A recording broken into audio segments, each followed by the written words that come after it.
spaceships. Making Star Wars Show. Making Star Wars Show. Making Star Wars Show. Making Star Wars Show. It's not about spaceships. Oh, hey, I didn't see you there. My name's Jason Ward, and this is my sketchy friend, Rob. The sketch abides. The dude of UFO stuffs, as we like to call him. I wish I had the hair. Yeah. Wish. Hey, man, as a hair disabled person, you're lucky you got what you got, dude. See, here's the thing, Jason.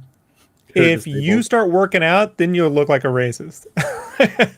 You know, you got to get the Raptors and some knee-high shorts. But I can't be racist. I have friends of color. I'm sorry. No, they will literally believe you. What? That's not it. That doesn't work. Yeah, but you know, we usually talk about Star Wars, but today we're talking about spaceships because we want to burn George Lucas, and sometimes it's about spaceships or cults. Maybe. Here's how bad I am at like understanding what George Lucas says. For the first several shows we did together, I thought he was saying it's all about spaceships. I'm like, yeah, I guess at the end of the day it is, you know. The Falcons made it through the whole thing pretty much, minus the Phantom Menace, but the guy who has smoked too much marijuana on a Star Wars podcast will be like, you know, like the Millennium Falcon's like the fifth character, dude. It's like the big five, really. You know, I've heard that a lot. I've probably done it myself, but you know, you do hear that kind of stuff. The droids matter more than that shit. Yeah, no, it's true. Right. I mean, it's the a house with character. But yeah, so we got some Vermont Mike and David, and hey, look, it's Mr. Jesse. I didn't think we were gonna see you until Monday, Jesse. How's it going? But yeah, we have people in the chat, and we are going to talk about some weirder, not really weirder, but different things compared to what we've done on the past couple of UFO shows. I want to talk about this dude that everybody seems to know about who's been into UFO stuff for a long time. But I actually knew a little bit of it because I knew that one of his photos ended up on like an X-Files thing, you know, and that was kind of like where I had seen it, like the I Want to Believe poster. And anyways, yeah, so I'm going to try to share a tab really quickly just so I can show you guys what this little dude looks like. He's about 80 years old now, from Switzerland, likes to party. I don't know, maybe he does. All right, so here we go. Okay, show on stream machine. There he is. Look at him. He's a tiny little guy. Look, he's a tiny little guy. He's about Dennis Lawson sized, really. You know, I could punt him. But I mean, compared to us, look at us we are walking among legends right now. But he looks like one of those heads that appeared in Rick and Morty. You know, show me what you've got. So I'm trying a trick today where I loaded up all of the images on one tab, and I'm going to try to hit forward and back. Ooh. And see if it doesn't mess up everything. So like, this is one of his UFO photos. It looks highly authentic. And boy, me. is it really that small right now? Small. Yeah. Super small. You got to zoom in, buddy. There you go. How's that? But it's in focus. Oh, kind of. Oh, before I forget, Billy Meyer does look a lot like Trevor from Iron Man 3 when he played the Mandarin. Remember Ben Kingsley? But people hate that character, and I'm like, I love him. Like, you mean Gandhi, who Billy Meyer also met? And you'll hear about that in just a little bit. Can't wait. See, it all works. It all works. So yeah.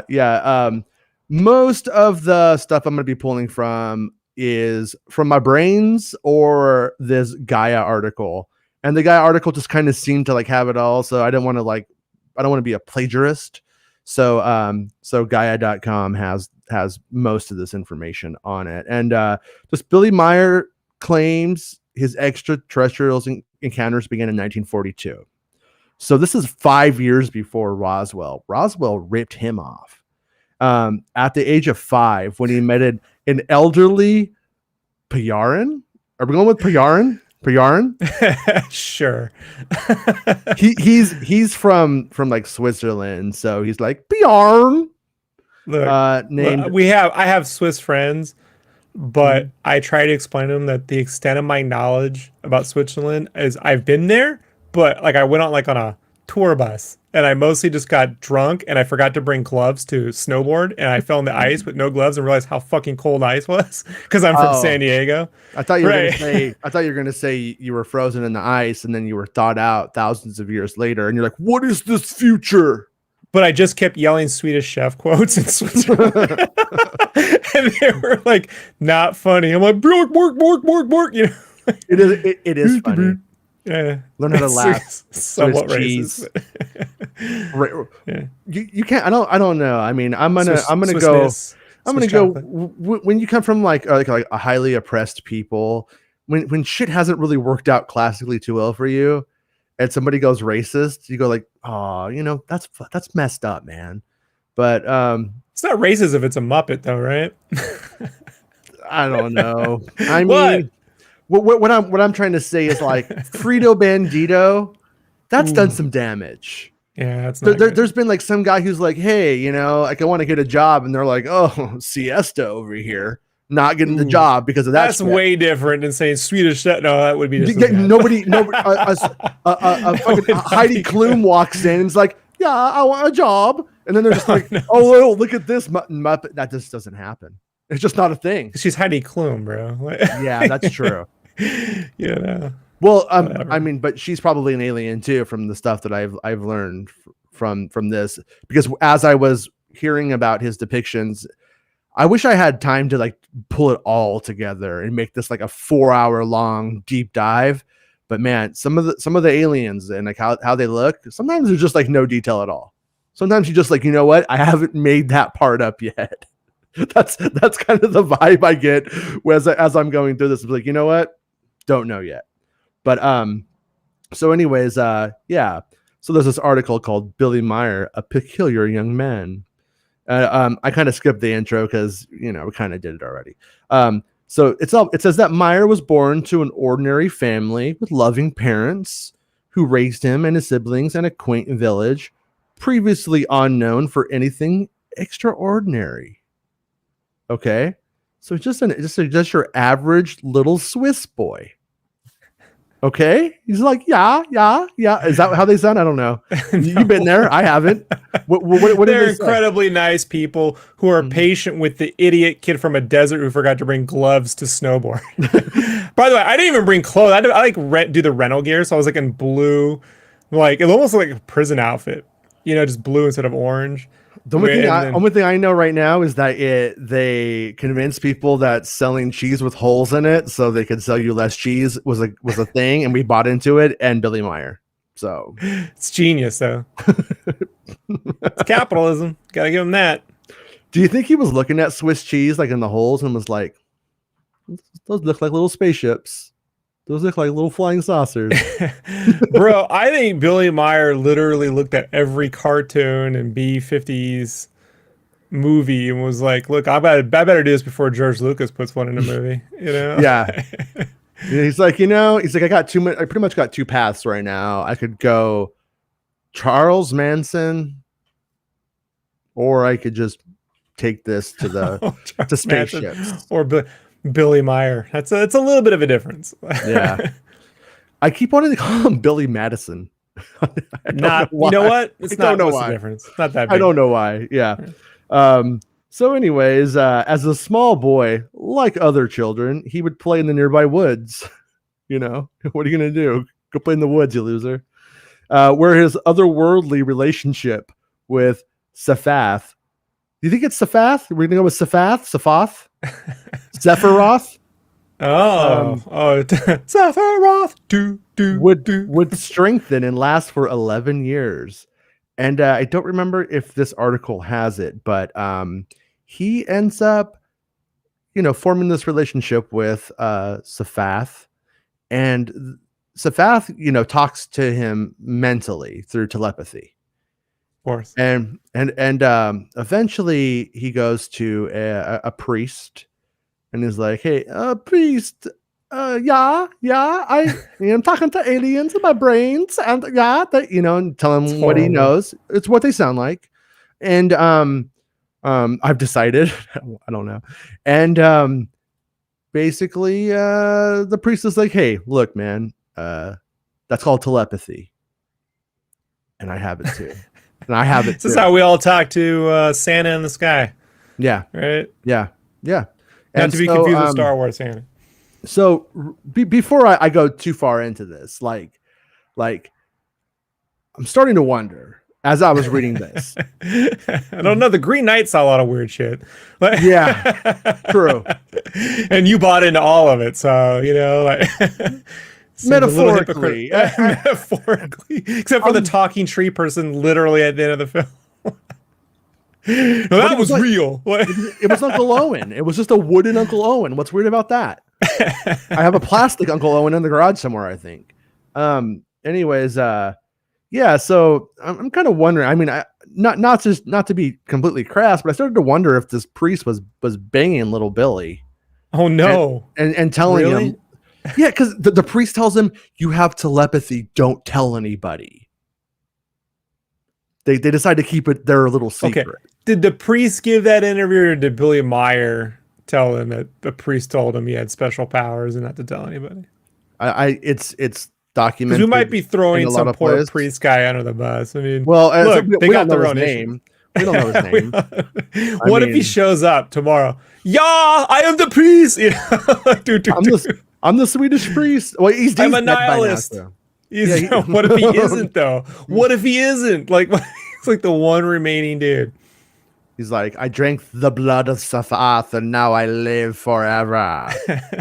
When you don't eat all the cheese, you have room to grow. Like it's holy cheese. Oh shit. Huh. So anyways, back to the woods. Sfath would strengthen, and it would last for 11 years. And according to Meyer, the two would hold conversations either outside or with numerous other individuals on Sfath's spaceship. So that sounds healthy. So Sfath became Meyer's first teacher, and one that would lead him to countless interactions with other alien beings. Meyer claims to have traveled the world over at Sfath's spacecraft, meeting with various earthly leaders whom Sfath was acquainted, including the venerable Gandhi. Ben Kingsley. It's horrible. It's all connected. No British man could play Gandhi today and win an Oscar, right? Well, the Oscars are still questionable, so don't put it. Somebody wrote me to go back to Green Knight, because everything goes back to Green Knight with my brain right now. But somebody wrote me and they're like, "Really want to see Green Knight, but my significant other is like a Muslim's playing a Green Knight now. No thanks." I was like, really? Jesus Christ. Yeah. But I was like, okay. I was like, that's the world that we live in. Hopefully she sees it and likes it and sees that Muslims make great Green Knights.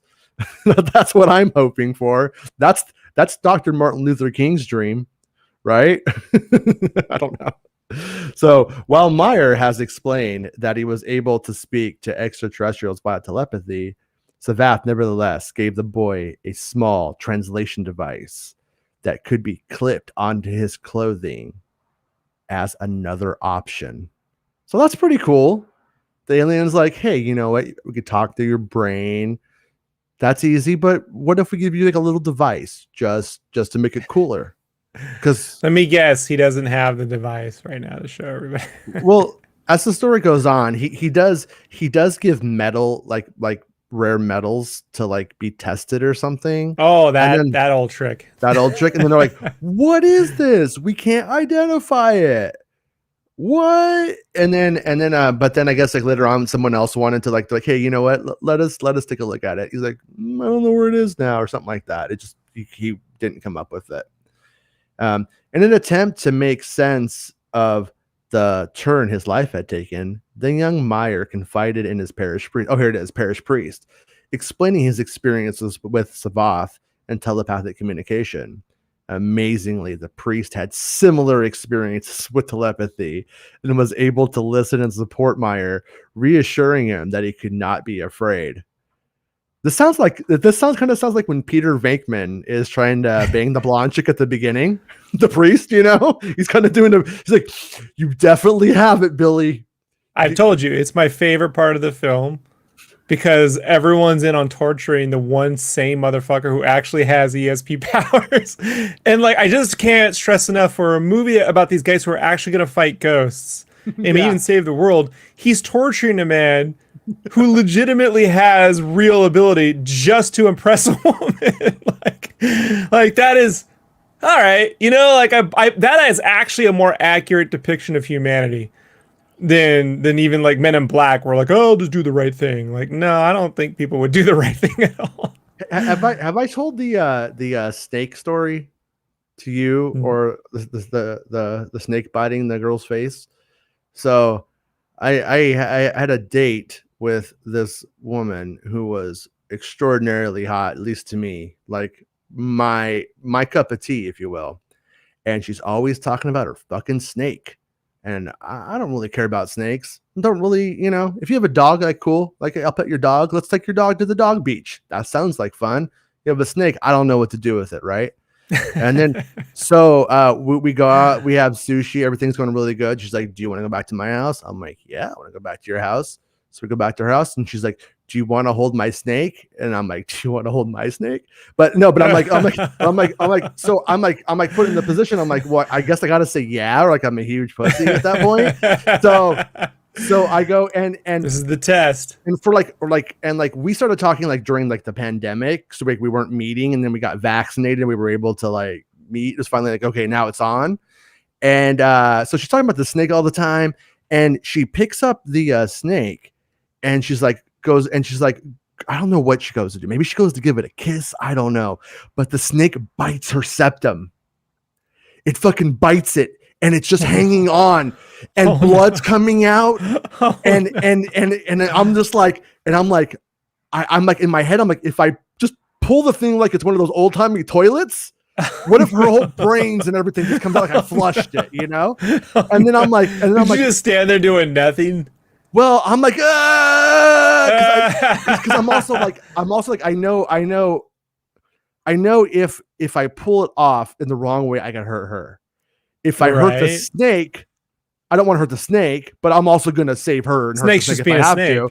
But I don't want to hurt the snake, but I'm also like, if I hurt the snake, then she's okay. Then she's gonna hate me for killing her snake or hurting her snake. So I'm just like in this like fucked up place. And eventually I don't know. The snake lets go. It felt like 20 minutes. It might have been a minute. It felt like it was 20 minutes. You had missing time. It was the lizard people paused, time out, went in and talked some sense into that snake and made you forget all about it. So she like puts the snake away. She's like, that's never happened before. And it's all never this happened stuff. Before. Sure. And I was like, yeah, I was just like, I didn't know what to do. I was just like, cool. And she's like really upset. Night's ruined now. And then, she goes to, sits on my lap and like curls in a little ball, goes to sleep on me. And I'm like, for the first 20 minutes, I'm like, oh, this is nice. I mean, it went this way, but okay, this is nice. And then like a half hour goes by, and I'm like, start to feel a little bit Larry David-ish. I'm kind of like, kind of want to go do my stuff now. Kind of don't want to be right here. Like, this kind of boring. And there's no TV on. I'm just in a room. I see the snake in the aquarium. He's looking at you. Me. He's looking at you like, yeah, hey, how's that nose? Yeah. You got a nose. I like the septum. That's a big, strong septum. Yeah. So anyways, though, I'm like, I kind of like doze off for a bit. It goes to the 2-hour mark. It's been 2 hours, and I'm like, and she's sleeping. Slept the whole time. And so I kind of do a little bit of a Peter Venkman with Zuli. Okay, I'm gonna go Zuli. And I get to my car and my text messages just start rolling. Fuck you, you fucking piece of shit. How could you leave me? All that I was like, okay. She Okay, knows you have Julie. kids, right? Like, Yeah. Oh yeah, she knew I like had you kids. could very well have to be home for a lot of other reasons. I mean, I was nice. I said goodbye too. I didn't just like sneak out. You know what I mean? And she didn't say like, "Oh, you're gonna go or don't go or whatever." You know, it was like, you know, and I'm also wondering at the same time because she's sleeping for like 2 hours. Like, am I supposed to be here? Am I supposed to go? I don't know what the etiquette for this is. This is weird. I'm not used to people getting their face bit by a snake. And but yeah, and then so then a couple of days, or you know, I'm actually like I feel bad in the moment. I gotta apologize. I'm like, hey, sorry, I did, you know, and then I start to learn that she travels to different dimensions when she sleeps. Yeah. And, Well, I mean, don't we all technically? I guess so. But anyways, I always feel like my go into a slight, because I never have fantastic dreams. mhm. I never get to have those. I told you the last fantastic dream I had was in 1999 where my buddy and I fought Darth Maul. That's it. Yeah. Everything since that point in time has been, it's just kind of like my life, but slightly different and just as fucking annoying. Like last night, I dreamt that my buddy had a house that I hadn't seen in a while in Mira Mesa, and I went to go see him, and he had this fucking shitty Winnebago, and his fucking wife wouldn't put on a mask. But I'm in the house, and I'm like, I just don't. You know what? Can we just get in the fucking? We go with the Winnebago. Can we get out of here? Like, is she just, you know, the mask? I don't want to get. Like, it's just, and I wake up and I'm like, sucks, man. I just can't have fun dreams. Like, I want to have the fun dreams, man. I'm a pretty creative guy. Why can't I have any of the dreams about the shit we talk about? I had one last night. I actually woke up about 5 a.m. and was like, oh, it's UFO show day. Just I kind of do this thing where I like I put the idea. You prep in your sleep. I do. No, I kind of do. But I mean, like you know, I put like the idea in my head. I make up like a bullet point, like an idea of what it's going to be, what I'm going to do today, or what I'm going to make, whatever happens to be. Then my brain kind of does a lot of the processing, and I'll just get to a point where I'm like, I'm constantly doing after that point, you know? So, but that wasn't supposed to happen in the middle of the night. I wasn't supposed to do that then. So I end up having this dream that me and my little girl go in the backyard to look at the sky, and we're like, and she's like, Dad, where's the UFOs? I'm like, I'm looking for them, Penny. Where are they at? And then that's when we think we see one, but we can't see it. I could hear it in my mind. And it's talking to me. Billy Meier. Like Billy Meier. That's what this is why I decided to like do this one, by the way. And then it was a snake hiding in front of the sun, and it bit your septum. But I sit down because I think like, whoa, something's off. I sit down on the back stairs of on my back porch in my dream, and my daughter's like, Dad, I could hear it talking through your ear. And so in my dream, I theorized that my daughter can hear not really through my ear, but when she gets close to me, she could hear the transmission that they're putting into my brain, right? So, anyways, I don't really remember how this ends up going, but it ends up going where I end up seeing an alien, but it steps through like a dimensional shadow. It's like pretty trippy looking in my dream, and I'm like, can I take, just like Ewan McGregor? I'm like, can I take a picture? Would that be okay? And it says you may. And so I take, and it charged you $50 like Lou Ferrigno. God, I had, who was it? Oh, it was the you know, in Back to the Future Part 2, the guy when Marty McFly goes to the wrong house and he has the bat and he's like, you're in the wrong house, sucker. That guy, right? I ran into him. I'm like, dude, and I did the picture, and then he's like, yeah, that'll be $25. And I was like, it's at a convention. I should have known. But I was happy to give it to him because I love his role. Yeah, he's not getting enough love. Yeah, he wasn't getting enough love, and he's brought me a lot of years of happiness, so that was cool. I was fine with it. But anyways, though, I have the picture, and I go to show you and my dad, and whenever I go to show anybody the picture, it will turn into something ridiculous. It was like a CGI television show. Like a CGI like Blue's Clues kind of show, and everyone's just like, dude, that's obviously fake footage. Somebody's tricking you. I'm like, no, I took the picture with the alien myself, and it was fucked up. But that was my alien. We've dream gone on last quite night. the journey with you tonight, Jason. Yeah, we haven't even got to the Billy Meier. Like, no, we're still in the early parts of it, but all of this is so a girl I went out with might be in Billy Meyer's cult now. That's probably very likely. at least their cult pays taxes. It is a tax-paying nonprofit.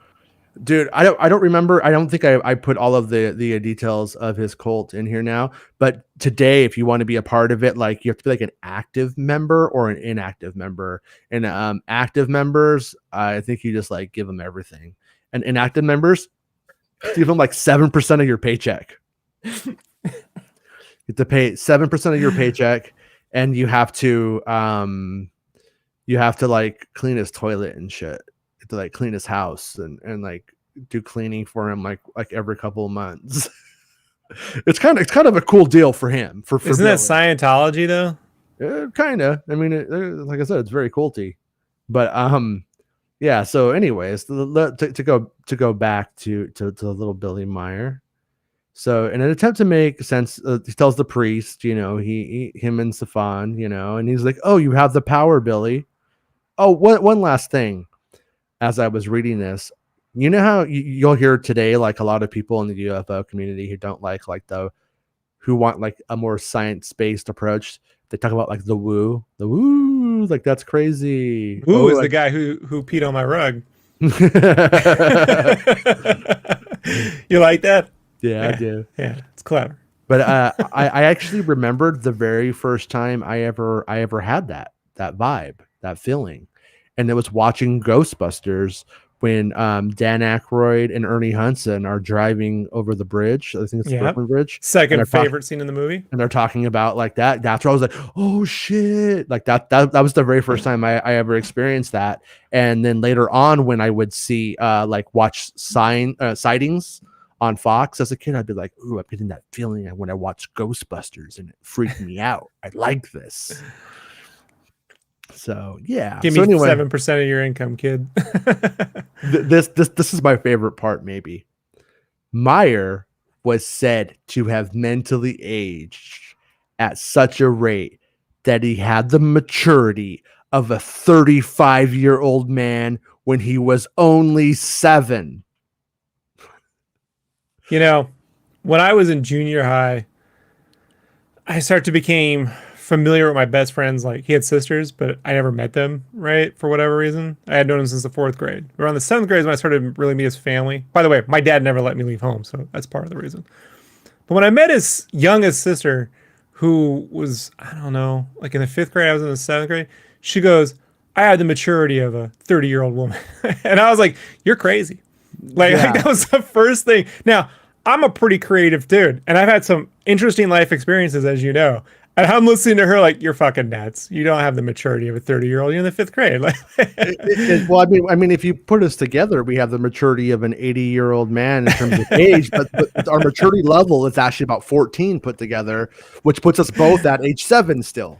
My favorite moment we've done together so far in the show, I think, man, is when you were looking up UFO stuff, and I'm like, we would have made great friends. You're like, I was 38, Rob.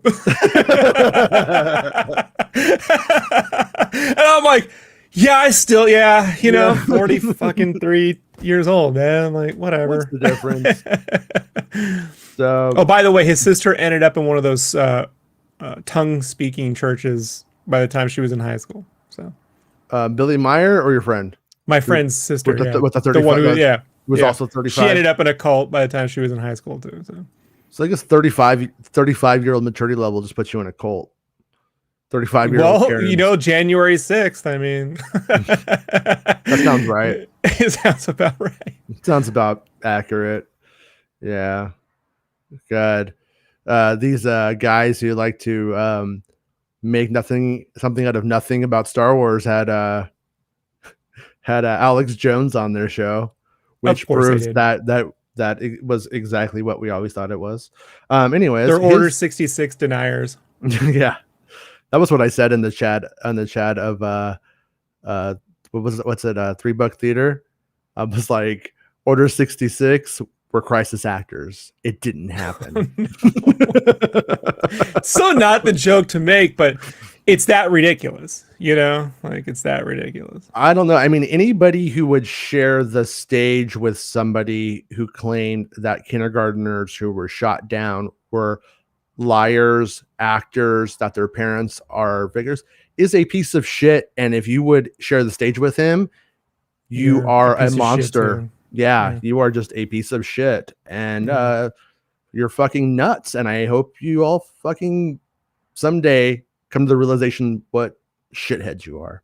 Anyways, though, yeah, hopefully you realize that was stupid, because it was. But let's get back onto the true path now of Billy Meier. Meier was said to have mentally aged, or that he was 35, right? Of course. Sure. So, 7. you know, his journeys with Sfath took him through not only space. Hold on. Well, I can't get past this maturity thing. Yeah. Do you think the easiest way to prove he's full of shit is give him mustard? Only like ketchup. No, come on.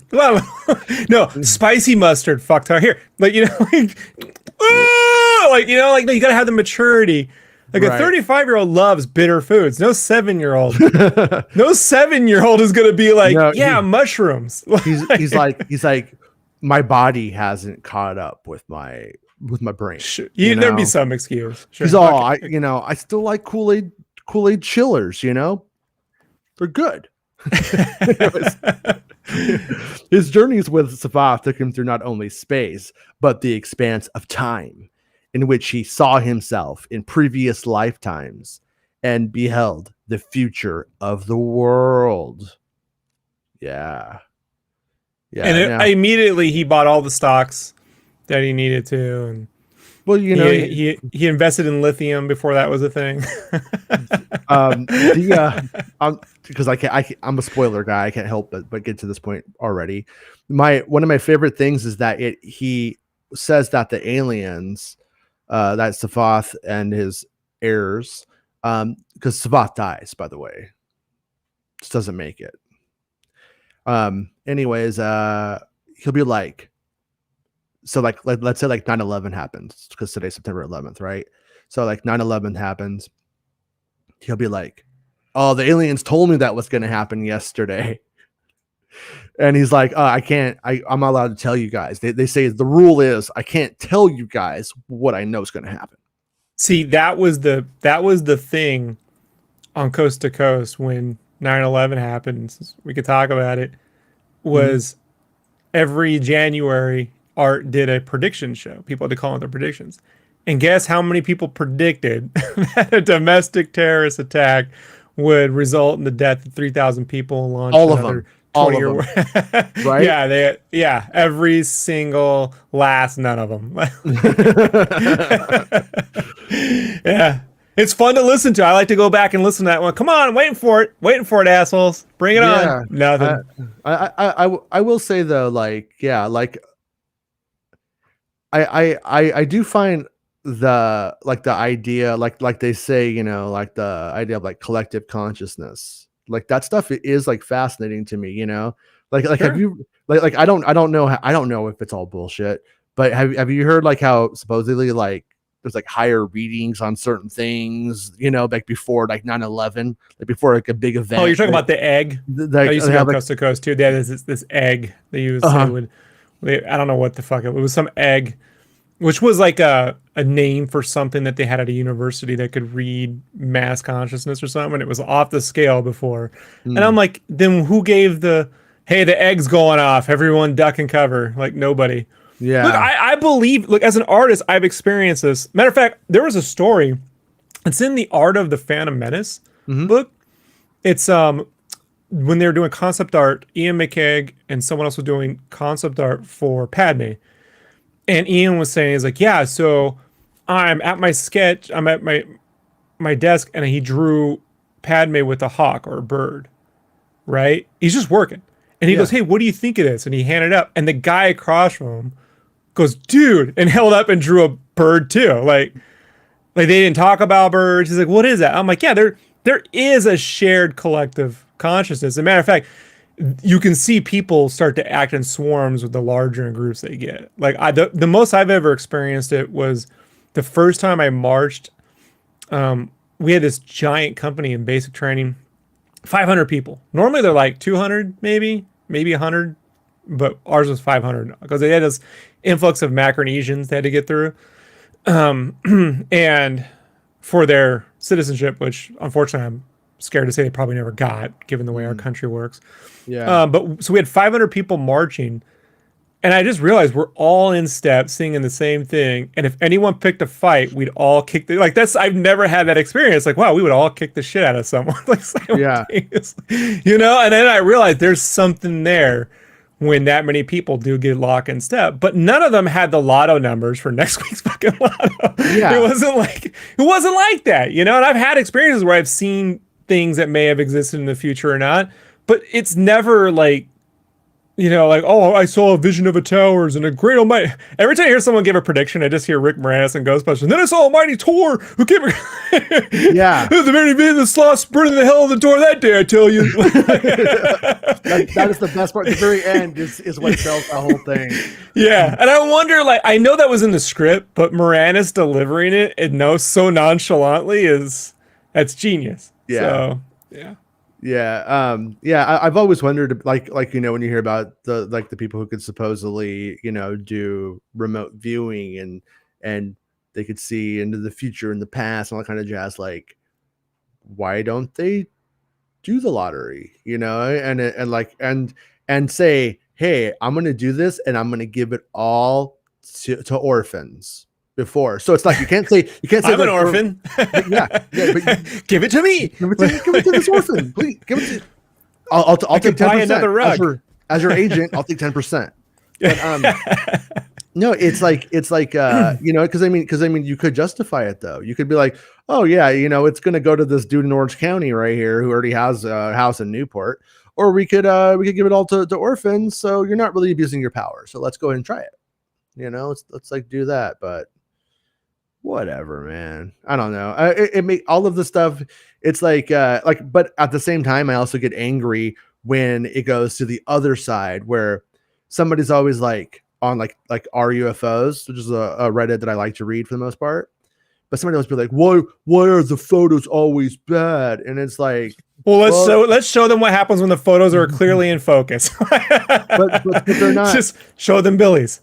Yeah, but they're also not always bad. Or why isn't there ever this one? It's like there are hundreds of them. You just refuse to accept that they exist, or you didn't do the legwork to go find them.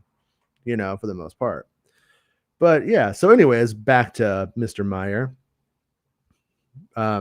Meyer asserts that he became aware he was put on Earth to assist mankind in its development of consciousness. Yeah, of consciousness.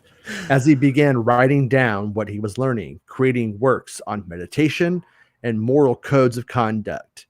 The 70s had to be fun, bro. Right? Like the early 70s before the AIDS and everything, you know, like yeah, just everyone was doing drugs and just, I mean, it wasn't fun from a civil rights standard. I'm just saying the new age shit was so fucking weird, right? Like you don't get that. That's clearly a point in time and space. It's a fixed point in space. Yeah. So anyways, he works on meditation and moral codes of conduct, detailing the principles by which humans should live their lives. So at age 14, he published an open letter for warning of wars and numerous disasters that would befall the planet if wiser measures were not taken. So he wrote a declaration of principles. Where have I seen that before? what I want to give him a lot of credit for, though, is, as you know, I don't buy his bullshit, as it's pretty clear by now. By age 14, though, he was like, "This is my grift. Like this, I'm gonna like really lean into this." By 14, 7 even maybe, but by who's 14, that alt-right motherfucker who's like 19? He's been doing this shit since he was 16. Oh, the wall. Yeah, like he got hit for like insider or like fake trading stocks or some shit. Like he's been banned from trading stocks because he started the grift when he was like 16. Yeah, it's like that. there's a show I like that's like a YouTube news daily show called Internet Today, they have a whole playlist of all the times they've covered Jacob Wall. And it's Wohl, I believe is how you say spell his last name. And go watch it if you haven't seen it, because it's hilarious. But yeah, he kind of got, his big thing was trying to prove that Mueller had sexually harassed somebody. He just I think pulled you're it out talking of about the Billy back. Meyer. I'm like, Billy No. Meyer? No, Oh, yeah, no. yeah. And he hired that woman. And yeah, I know, it was ridiculous. Yeah, it was like just a stupid stunt. Anyways, as a So result this of is, this, hold on. yeah. So when he's 14, when Billy Meyer is 14, it's 1956. Okay. So this is before Kennedy. This is 2 years before my favorite book of all time, 11/22/63. I know. And then, because to me, it's real. And then, and obviously before Vietnam, but I think we're smack down in the Korean conflict, right? So, Or is it at the? yeah, but also, I mean, like post World War II and in the Cold War, is it really like that big of a, it's Well, like, they were neutral though in Switzerland, so what would he know? Yeah, but I mean, he's not even being specific. He's not saying Switzerland. They're always neutral. So he's just talking about in general. There's gonna be wars in the world. Oh, really, Billy Meyer? There's gonna be wars in the world. Look, will people I'm get trying sick? to give him 1 or 2 wins here, buddy, because the mean, other side it's clearly he's not in the win category.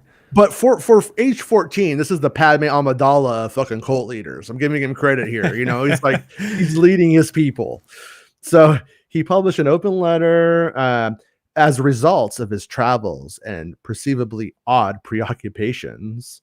Meyer distanced himself from other children and soon became a target for bullies. He distanced himself, or they were like, "You're fucking weird." They're like, Billy Meyer, you're fucking weird, dude.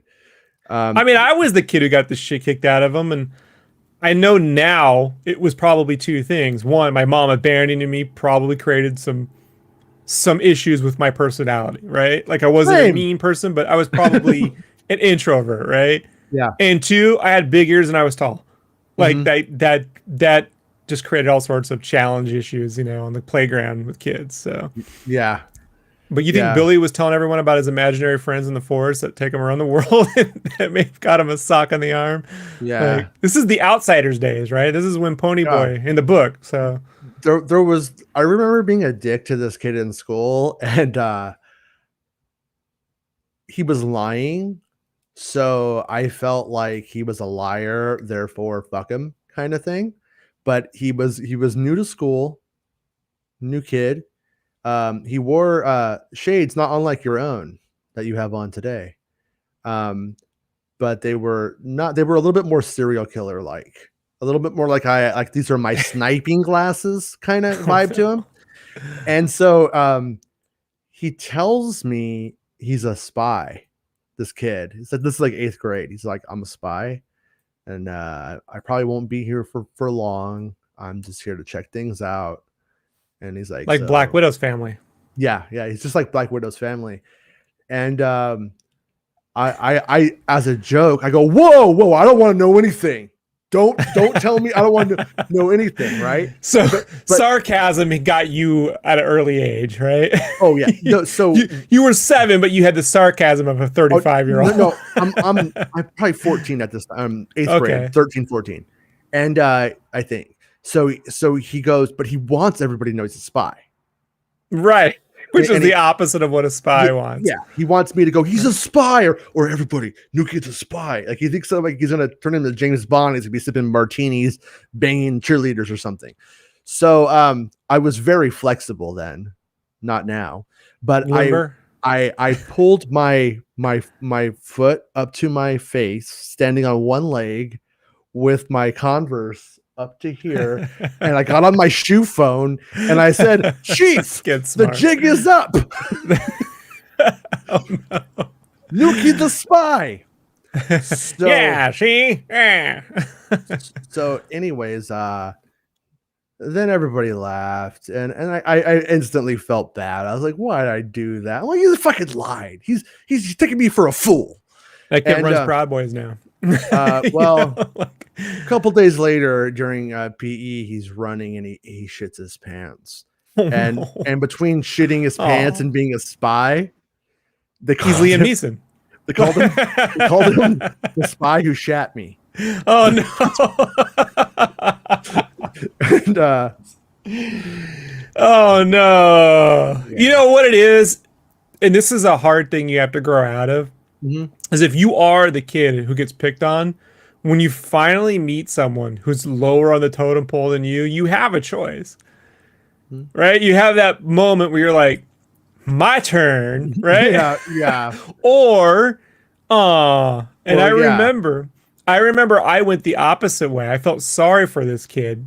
His name was Jesse. He looked like an egg. I don't know, literally like an egg. Blonde hair, egg-shaped face. And Was it this me? kid, I felt is the first time. I wish. I'll tell you why. I felt so sorry for this dude. And I made friends with him. And later in life, he ended up marrying my cousin, and it was a nightmare. I was like, if I got a nephew out of it, whom I love, but I'm like, I don't know if I don't. Is it worth? I have to ask the hard question. I have to get real right now. Does the nephew have an egghead too? He looks exactly like his father, and what's weird is his father left him at an early age, like my mom did. So this is one of those things where I'm like, fucking motherfucker. So I go there, and when I watch the kid, he does things his father used to do when he was his age. He never knew. He didn't know bodily movements, the way he'd sit or with the blanket. He's got the genetics passed right down, and I'm just looking at it. It wigged me out. It's the moment in Back to the Future. I told you my favorite moment when George McFly is eating his cereal and Marty's head comes in. Like, what the? Because when you look and you see, you know, I'm seeing this little version of I'm seeing like something from the past living now. It's the weirdest freaking thing. No, I had when my daughter became conscious and started really speaking, and I really had to, like, I saw my mom in her a lot. It was real weird. Not my favorite person, but my daughter's my favorite person. And so it's kind of weird. I had to kind of like reconfigure and go, so this is what happens if my mom is made right.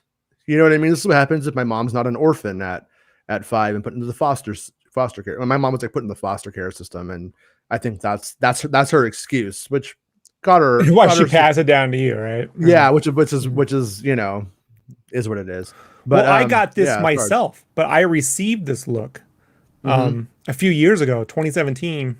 I figured out who my biological father was because I never knew. The guy disappeared. Right. Found out that he had kids, specifically a son, and got a hold of him, right? And gave him this spiel. Said, "Hey, you know, he's like, well, I live in Lake Havasu." I'm like, "Look, would you be willing to do like a little swab test just to show?" But I knew, you know. And he was like, "Yeah, sure, we'll do it." So I happen to go to Phoenix. I drive up there, and I meet him at the Starbucks. And I could see he wasn't certain. He's like, "Yeah, I don't know if I'm being catfished. My wife thinks, you know, maybe this is a trick." And some dude in Howie's, I'm like, "Look, it's a long way." Your brother Rob. Yeah, can I borrow $25? Right. So I'm sitting there, and then he looks at me, and he's giving me the look, and I know that's look. This is the look I gave my nephew, but a year earlier. Yeah. Right. And I'm like, I look and act just like him. He goes, "It's fucking weird," because he knows his dad quite well. They're still friendly, you know. Yeah. Like his dad just doesn't acknowledge my existence, and I'm like, that's fine. I don't care. But I know it's strange, right? Yeah, it's really strange. That's how they choose. But yet I look exactly like this dude. It's just strange. And like I imagine I'm doing things like him too. He's like, yeah. I could get like being like I hate so and so's mom. But to go like, so therefore I don't like our kid. That's so weird to me. It's so weird. Yeah. And I love my nephew. He's much better than his father. Yeah. But I do think about that moment, right? When the way it works out. Anyway, I know look, the reason why we keep jumping off the Billy Meier story is it goes nowhere. No, I mean, it goes right where you think it does. Oh, something to note though, Billy Meier, 2 years older than George Lucas. So while Billy Meier's pulling this UFO grift, Lucas is still like, maybe I gotta work in a stationery shop one day. Yeah. He's like, you know what? I'm a rich kid, but I'm gonna pretend to be a greaser. And I'll get into a car accident in 7 years. Thank you. By the way, like you read like the George Lucas that biography the guy did that was really great. He did 2 of them, the one on Henson and one on Lucas. But like you really comes across like Lucas was just he's like a little wealthy kid, George not a Lucas, rich kid, but a pretty well-to-do. Look, if George Lucas was born today, or let's just say he came of age in 2000, he would have had bleached blonde hair like Slim Shady, but living in fucking Modesto. He was Chet Hanks. He's a Chet Hanks. But thankfully he realizes, you know what? I'm gonna keep a little bit of the style, but I'm gonna not pretend that I'm Fonzie because I'm not. Well, they go, well, he got into a car accident, and I'm like, yeah, he got into a car accident, but he wasn't because he was like racing like James Dean and learned his lesson, like at the end of American Graffiti or something. Mm-hmm. He was at a stoplight and a truck barreled through and hit him or something. Like it wasn't. I thought he crashed into a tree. He hit a tree because this other thing hit him first, and he like. And the only reason why he didn't eject was because of the seatbelt or something like that.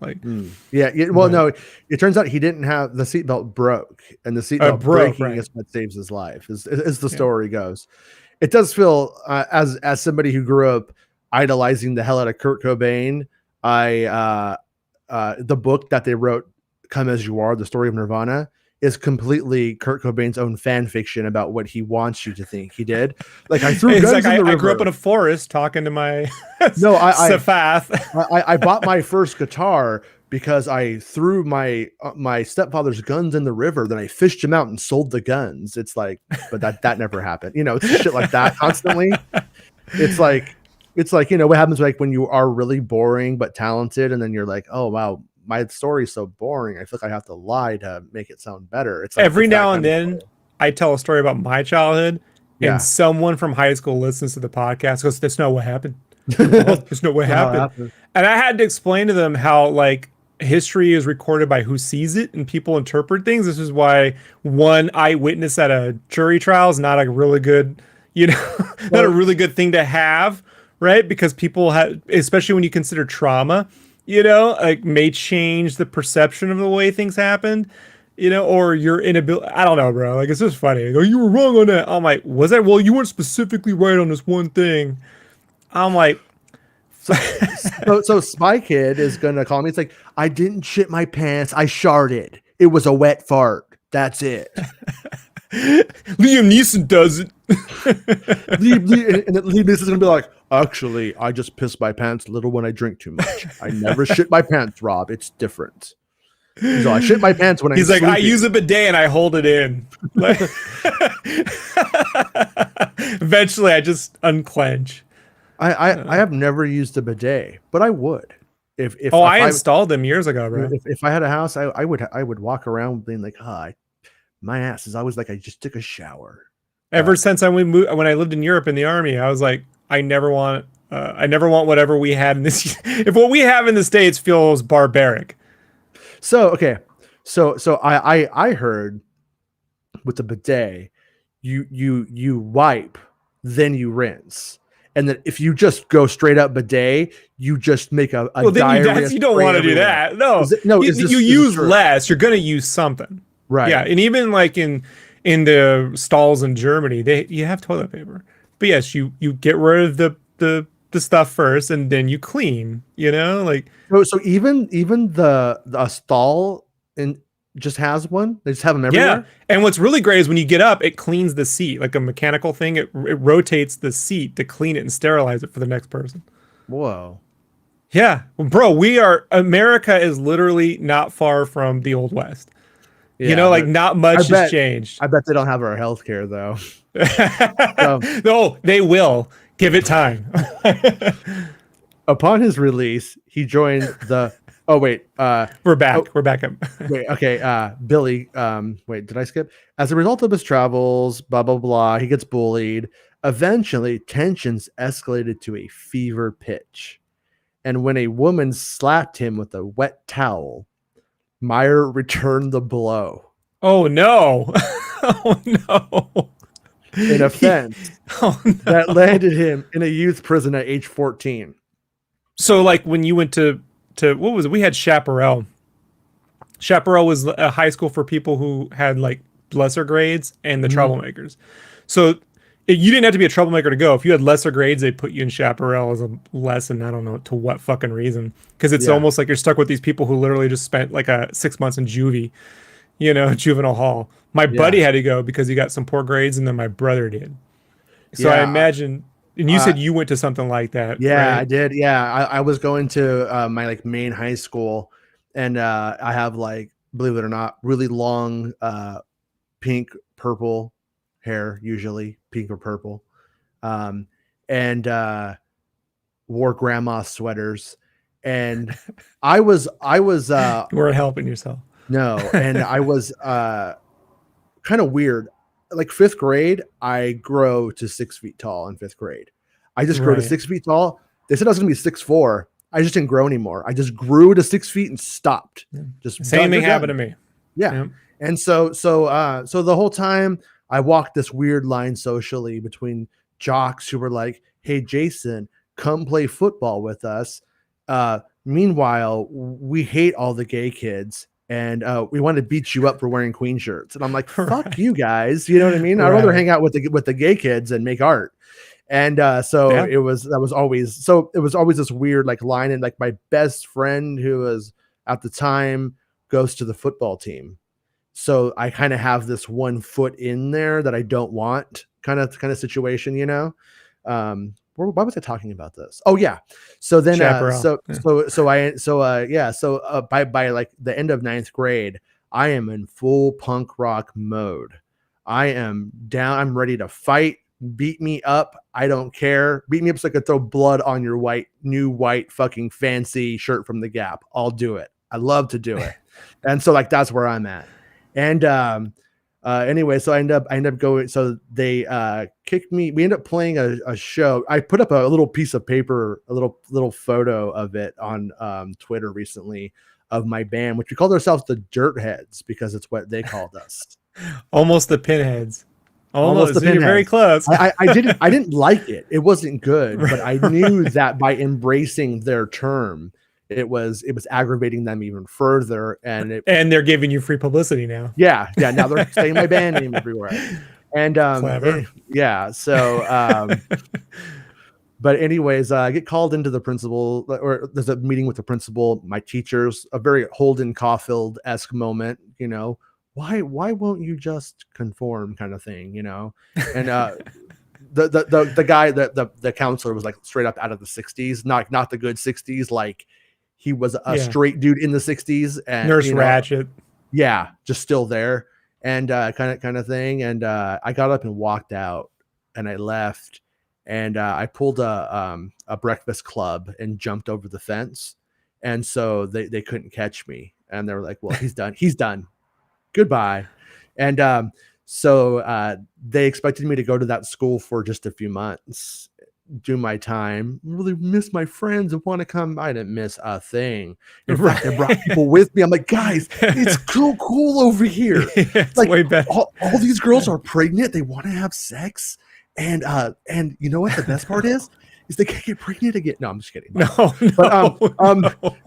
no, it was like, see, my buddy had the same experience because he was like, "That's great. We do art. We draw all day." And I'm like, "Look, man, here's the deal. If I get bad grades and I go to school, my dad will kick the shit out of me, and he'll do it in my sleep. Yeah, and he'll do it every fucking day, and it will never fucking stop. And the only result that I'll end up is my dad he'll then, if he wanted to, throw me with a social worker, and then I have to go get readopted by someone else. So there's only one way through. I had to do the math. There's only one way through. I have to get good grades and do everything right, or I end up I don't get that. Your position would be like for a week, and then the hell would start. Yeah. So I hear you. Yeah, on mine, my parents handled things the same way. Oh, you want to fight? We'll fight then. But it's like, you know what? Football players are beating the shit out of me a lot better than you are, Dad. That was my thing to my father. I was like, look, I don't, but I just, whatever, man. I just wonder if Billy had the same thing. You think like, he had abusive parents? Do you think? Well, he was just weird? Obviously Billy controls a lot of his narrative. He does it. He says his parents were ordinary. I haven't heard. But ordinary for the 50s is what? True. No. That's like a good point, but it's like because like a lot of times, like what I think anyways, like just listening to history and reading history and stuff like that is like it's kind of has to do with like the abusive parents angle has a lot to do has how they you internalize it has a lot to do with how aware you are that it's either the average norm or this is extraordinary and not like this is not normal, you know. My Yeah, I knew it wasn't normal. yeah, You know, that was really evident by just interacting with anyone outside of my house. right. And watching them look at my situation like, and this is the 80s when, you know, a lot of shit still got the pass, you know, got the slide. Like my situation was extraordinarily weird for folks, but there are people who had it until I met friends in the military who had real rough childhoods, you know, like my buddy Griff had to sell crack on the streets to eat for him and his sister. Like, and I'm like, all right, you win. Like, Yeah. you know? Yeah. Like, I still played Nintendo, so you know, I didn't have it fucking that bad. Yeah. Yeah. You know, all things considered, I went to Chuck E. Cheese. Griff didn't get no Chuck E. Cheese, you know. So I was like, all right, Griff, you know, you win the fucking. You know, I was like, I felt, can I make you something to eat, dude? Like, I Yeah. felt bad, No, you know? no, but yeah, anyways, I ended up there, right? I ended up in the bad kid school. I ended up like bringing my best friend. I'm like, you gotta come over here, man. Yeah, don't go back. So he just doesn't go. He goes with me, and it's a pretty good time. And eventually get my whole band there, and then it's cool because at that school you get out noon. You're playing in Folsom Prison. Yeah, no, it was awesome. And but they end up having this. I think I talked about it before. There's this thing called pass class, right? And this is that school was accredited as a full high school then. And in past class, it was meant for like girls who were pregnant and like, oh, she did 11 or 10 months of school. She's not going to be there for the last month. She can take her finals. So let her do past class, prove that she knows the stuff, and then she gets an A or whatever she should get in the class because it's like what she would have got. Well, I go in there and the person who is running past class doesn't really realize what it's set up for at the time. It was a newer teacher. This guy named Mr. Quinn, actually. He was brand new. And he showed me Con Air in class. It was pretty rad. Anyway, and when he puts it on, he's all, I bet, when all the prisoners are on the plane, he's all, I bet some of you have been in a situation like this before. Just dead fucking serious. He's got his little stand-up night, right? Yeah, he's working out the jokes. Like, it's great. Yeah. And nobody laughed. I was like, that's pretty good, Mr. Quinn. But anyways, so he has no idea. So I just sit there and I just do them all. I just did every single test that they had, and they were all getting filed and processed. And then I started getting the report cards back. History A, English A, all the way up until 12th grade. I'm only in 11th grade. And they're like, and it was all filed. So I was like technically done, and I just had to hang out. I just had to go to school so they could get the money for. So life prepared you for what you're doing now. Yeah. Right? And all I did was, but I mean, it was cool because I just read Anne Rice books, and I had a teacher who's right for Rolling Stone, and I kind of taught me what I do know, and it was a good time. And anyways, do you think when Billy went to trouble school in Switzerland, do you think their trouble schools are like how their prisons are way nicer than ours? Do you think their trouble schools are way nicer than even our normal public schools? I'm just gonna say. I mean, I'm guessing. I know when like Frank Abagnale Jr. went to like prison in France. Abagnale. It was a mouse turned this wheel of cheese into butter. No, like when he goes to prison in like France, it's like at that time it's like fucking terrible. So I'm not gonna pretend like there's like a clear escalation of how things go. Like prison today in France isn't like that, I don't think. But in Switzerland, it sounds pretty rad to go to prison for the most part. Like I probably would just go if I could for a little while just to really decompress. I saw some footage of one, and I'm like, it looks like the Breakfast Club. Like it just looks like elaborate detention. Yeah. Well, if Ali Sheedy's there, I'm in. With that dirty ass hair, I'm still in. Anyways, it goes. So, but we had this guy growing up, right? Who would go out to the forest and have forest parties, and believed in UFOs, but probably wasn't seeing them. Was just seeing because he was nuts. Wasn't talking to them in his mind. But what's funny is he decides he really wants to go to school with me and my best friend. He misses us. It's like those, and he kind of talked like he was like he started imitating Beavis and Butthead around 7th grade, and he never stopped, and it Oh, became no. his real voice. Like, I'm not even kidding. It really became his real voice. And so, but he's like, so anyways, he tries to get thrown out of school. He's trying doing all this stuff to get thrown out of school. And he finally, that's a whole other story, but I won't get into it. He gets thrown out of school, but instead of going to the school we went to, because of where he lived, which is like on a different part of town, he gets put into the different one in downtown Long Beach, where the truly scary kids are. Bro, I don't like going downtown Long Beach. And he's like, and so it's like every day we're like, how's it going, dude? We love school. We go for like 3 hours. We just do the work and we just go home. We're playing guitar right now. We're watching Saved by the Bell. We're Pokemon's at 2. You gonna be over to watch Pokemon at 2? Because we gotta practice. It's gonna be pretty fun. And he's like, oh no, dude, sorry, dude, I can't. Memo was kicking my ass again today. Some gangster named Memo just beat the shit out of him every day. So it didn't work. The last time I was in downtown Long Beach was at Wizard World 2008, and it was a couple months after The Dark Knight came out. And my buddy got a room at the fucking Hilton, which, by the way, worst fucking hotel I ever been in. Yeah. And I've been in some shitty La Quintas, you know, and the Motel 6. The Hilton's horrible. We're walking down the street, because you go down the street and you got to make a right to the convention. We're walking down the street and there's this corner, and I shit you not, bro. On the corner, there's this guy in a blue coat and a duffel bag, and he's standing like this. And I'm looking at John, I'm like, cosplay wasn't really a big deal at this point, bro. Not this con. And I'm like, it's the motherfucking Joker? And he's just standing there. And this truck picks him up and he drives off. I'm like, the motherfucking Joker. Just literally drove by us. You know, that's the most elaborate fucking cosplay sketch for 3 people I've ever seen. You know, or some motherfucker literally had that life. You know? Yeah. So it was an odd experience to have. But Long Beach, I mean, the idea of Joker running around committing crimes is pretty much dead on. Yeah. But all right, Billy, upon his release, he joined the French Foreign Legion. My brother did that, by the way. And really? You joined the French Foreign Legion? My brother, my half brother, the one I grew up with, he's epileptic. Yeah. And he always wanted to be like, he had a power trip like my family does. I don't have it. And so he couldn't join the military, couldn't join the cops.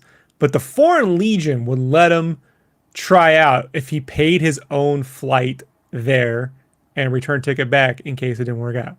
So he paid for everything. I gave him a dinner the night he went off. I was like, all right, you know, here's what I know from basic, but I imagine you're going to have it worse. Bonjour. So, bonjour. Been to France. Lovely country. Paris is a shithole. But they good food, just dirty. And then he goes to the Foreign Legion and literally like had to eat like stewed fish heads and all sorts of weird fucking shit. And then after about 3 weeks, they're like, yeah, you're epileptic. And they sent him back. So they wouldn't take him. So then he joined the Border Patrol, and they took him. And he was so incompetent, he got thrown out the Border Patrol. Like, think about that. So, yeah. That's next level. Yeah. That's it. Think about that. You know? And by the way, watching the Border Patrol pretend to be the military at their graduation ceremonies is hilarious. So Billy joins the French Foreign Legion, doesn't get thrown out, I don't think. And soon after learned, that doing so was a misstep. Sorry, he does. It's a mistake. Realizing his error in judgment, Meyer claims he escaped and set out on foot on a long journey across mountains and deserts through numerous countries, eventually finding himself in the Middle East. He walked from France to the Middle East. I think that's what he's saying. It's like walking from San Diego to Phoenix. It's not that big a deal. I don't know. In the desert. Meyer said that he took up the unusual vocation of pursuing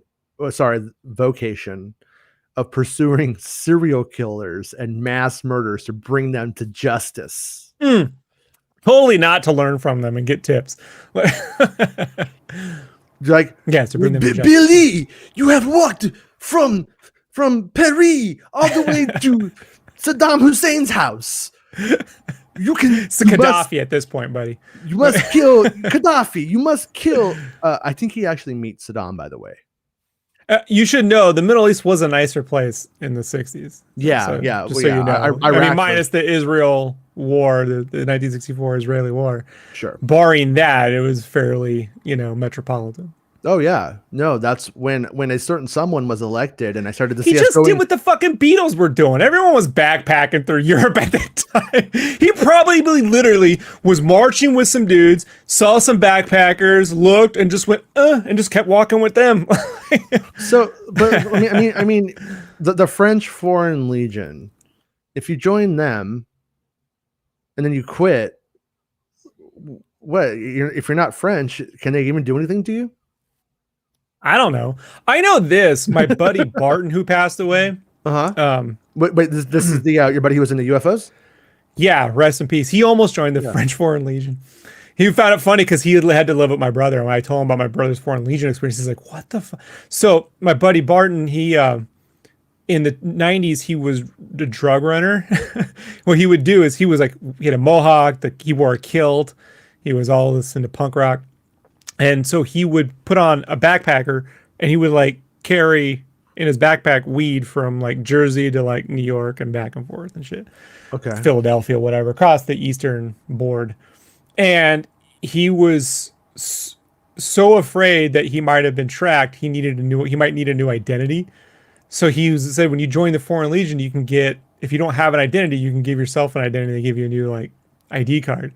And so on a gamble, he said, well, I'll try to join the army, and if it comes up, I'll just fucking run and join the Foreign Legion. I'm gonna be like, my new name is J Spaceman. JS Paceman. Spachaman. But yeah, all right. So anyways, so he bails, dude. He's like, this fucking sucks. I'm not cut out for the French Foreign Legion. This is what Henson did. He went on a European trip. And despite his moniker, the Phantom, because he's hunting serial killers, which honestly, this just sounds like bullshit. I don't know. This is great. It is hold on. When you said the 7-year-old had the maturity of a 30-year-old, now it sounds like the 30-year-old is going back to being a 7-year-old and recounting his life.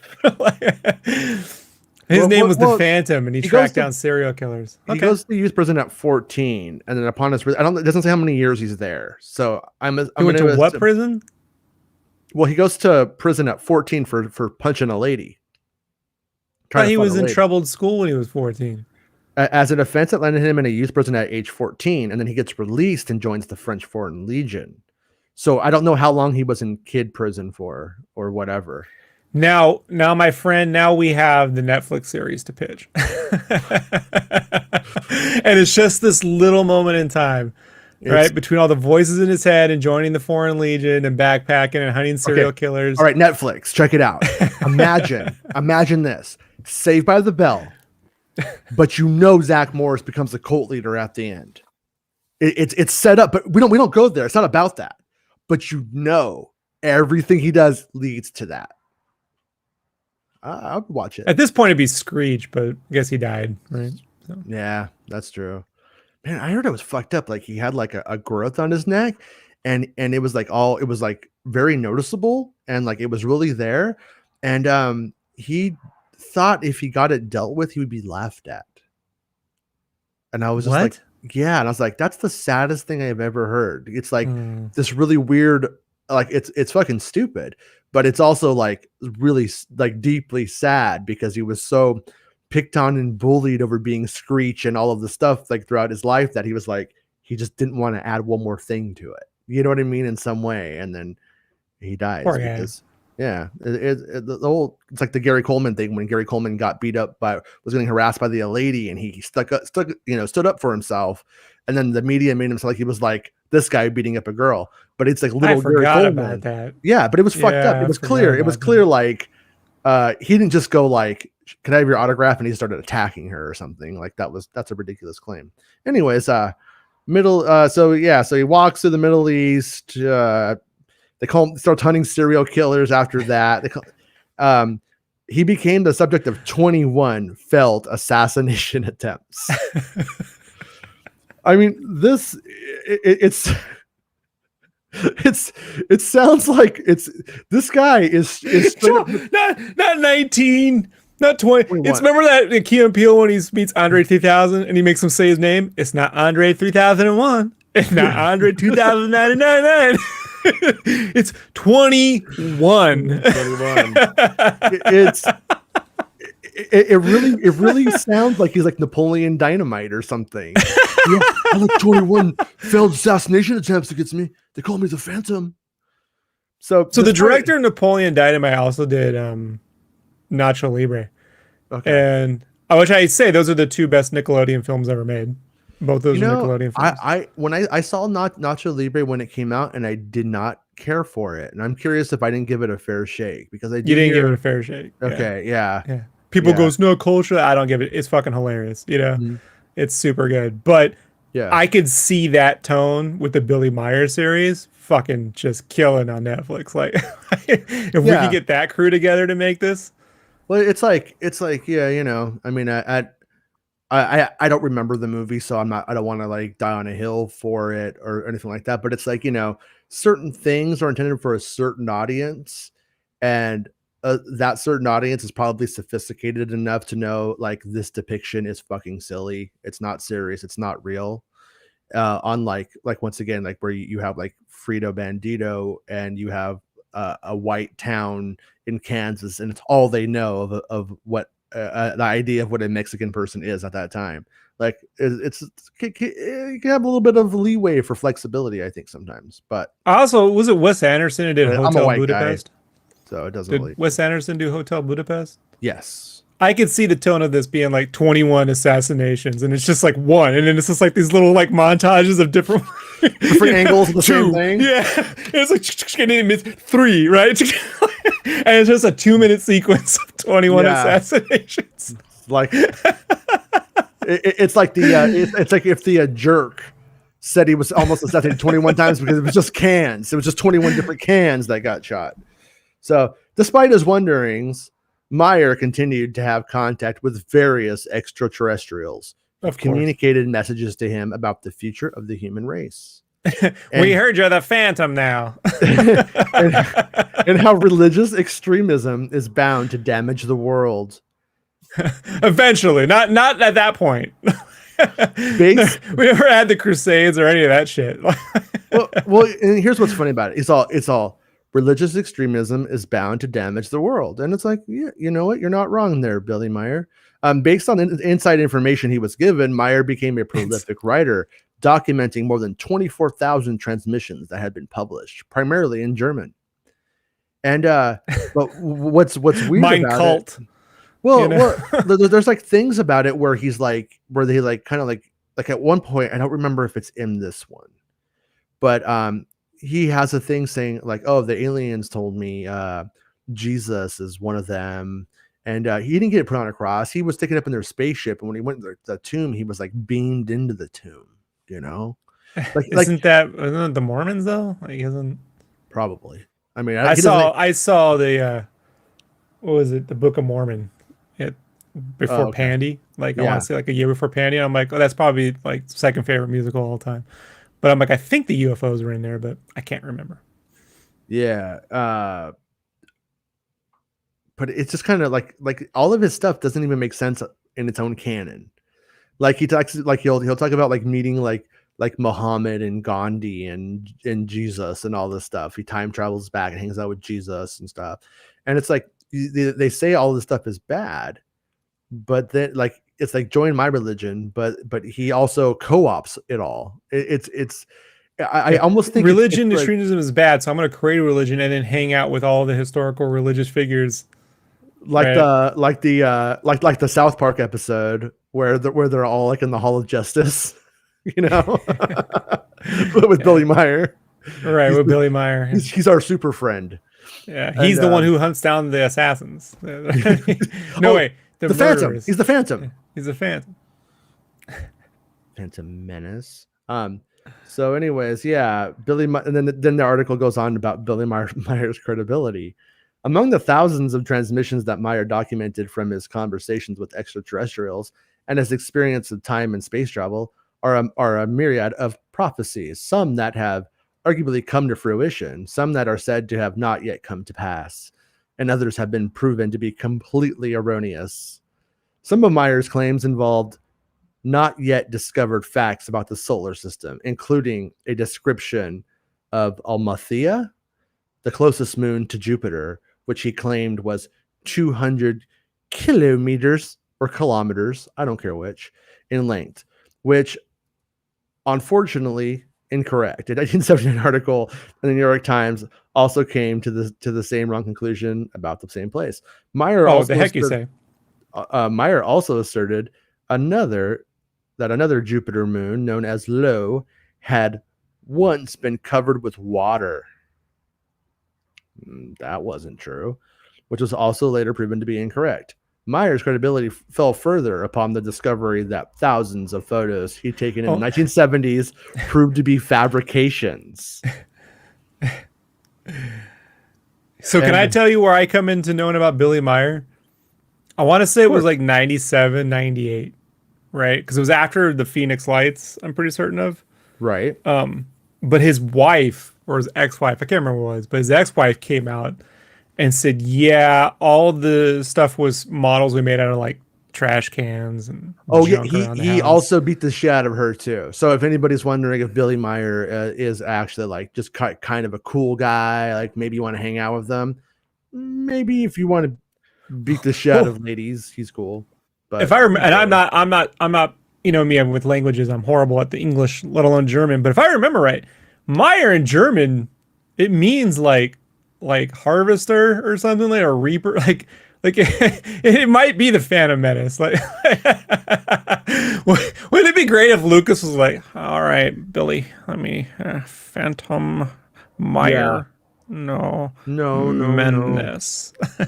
Yes. Okay. I got my Phantom. I got Dennis Lawson. Should I have the kids smack Padme? Dennis the Menace. The Phantom Menace. Anakin can kill the kids, but he can't smack Padme. like that's just too far. You won't sympathize. He's like, I'm gonna save the smacking of Padme for the third one when he turns evil. Yes. All right. Okay, great. Let me do that. All right. Yeah. There's like an article on openminds.tv, and I forgot to include it, but like some of the UFOs you can see right there. There's like welding, something called welding cakes. Wait, you can see it right there, and it's just like it's made out of the UFO props are made out of real world things. At one point, he even does a fucking full on George Lucas and redoes his photos that are already out. Yeah. Like he does a redo. He's like, you know what? Do this better. There's new technology. I'm gonna step it up. Yeah. I remember when I first heard this dude on Coast to Coast. I got a hold of the internet, which wasn't easy, but my ex-girlfriend, I say ex because I almost married her, but my girlfriend at the time, her family had the 64, the gigabyte, cable internet, right? Yeah. And I went and looked this stuff up. I'm like, these fucking things look literally like when you hang some shit on string.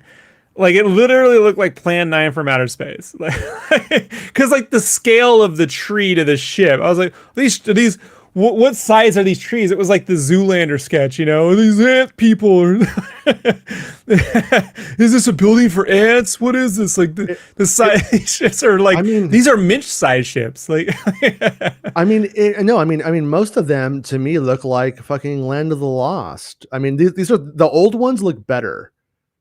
Because they're so far away and like so much is like obscured, and that's the one I saw. Yeah. Like give me a fucking look at the size of that. Look at that shit. Like, come on, Billy. Are you even fucking trying?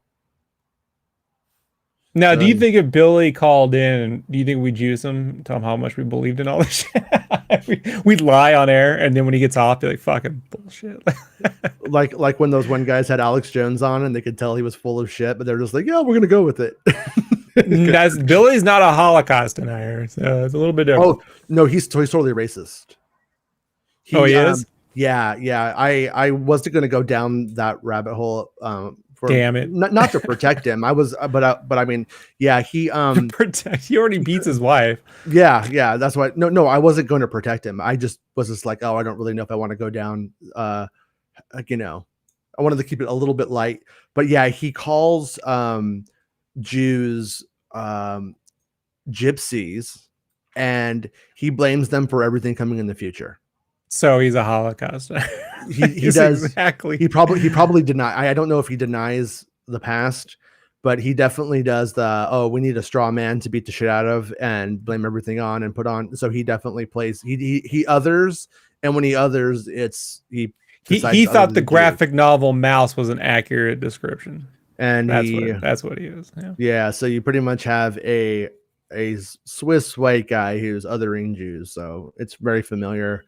And I brought up the Wikipedia while you were talking, and this is where it gets to the wife. That's right. So she claimed, it was all bullshit, but then she said that these photos he had of extraterrestrial women were these two chicks from a band called the Gold Diggers.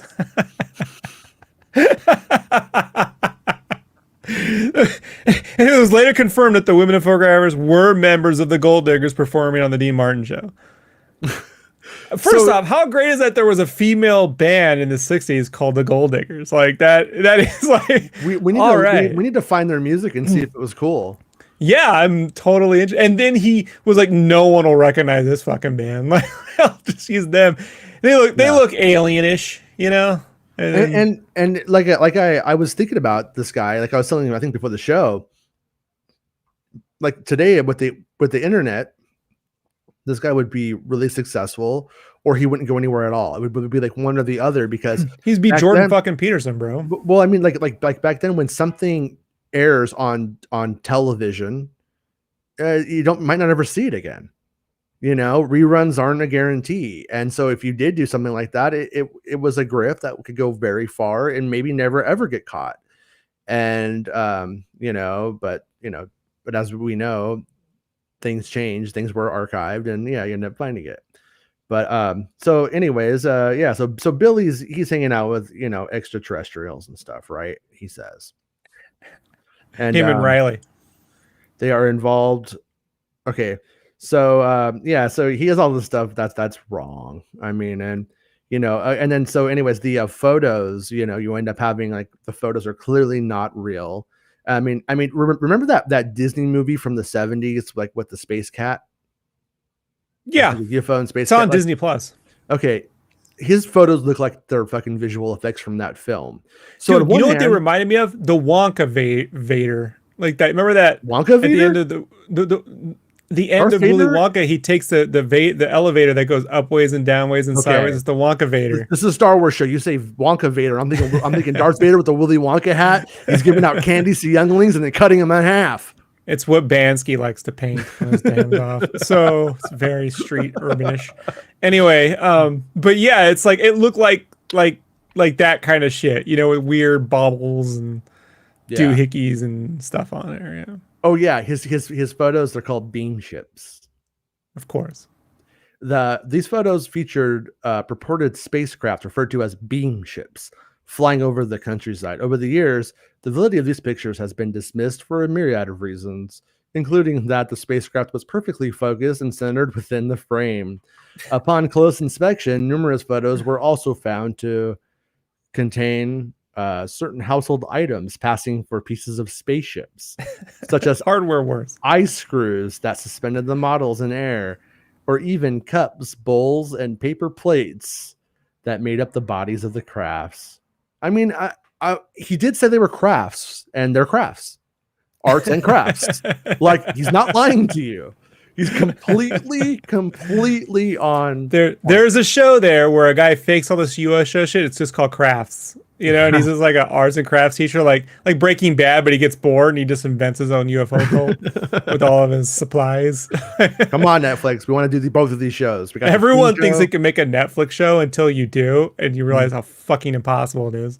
Oh, I promise. If it would be, if I made a Netflix show, it would be legendary. It would just be insane. And it would be unforgettable. People would be like, what was Netflix? I don't know. Remember that show they used to have though, about the Zach Morris like guy who became a teacher, and then he started doing arts and crafts, and then he turned it into like a meth making business, and then it was like a bunch of colors. And then to hide out from the cops, he decided to hunt down serial killers and became the Phantom. The Phantom.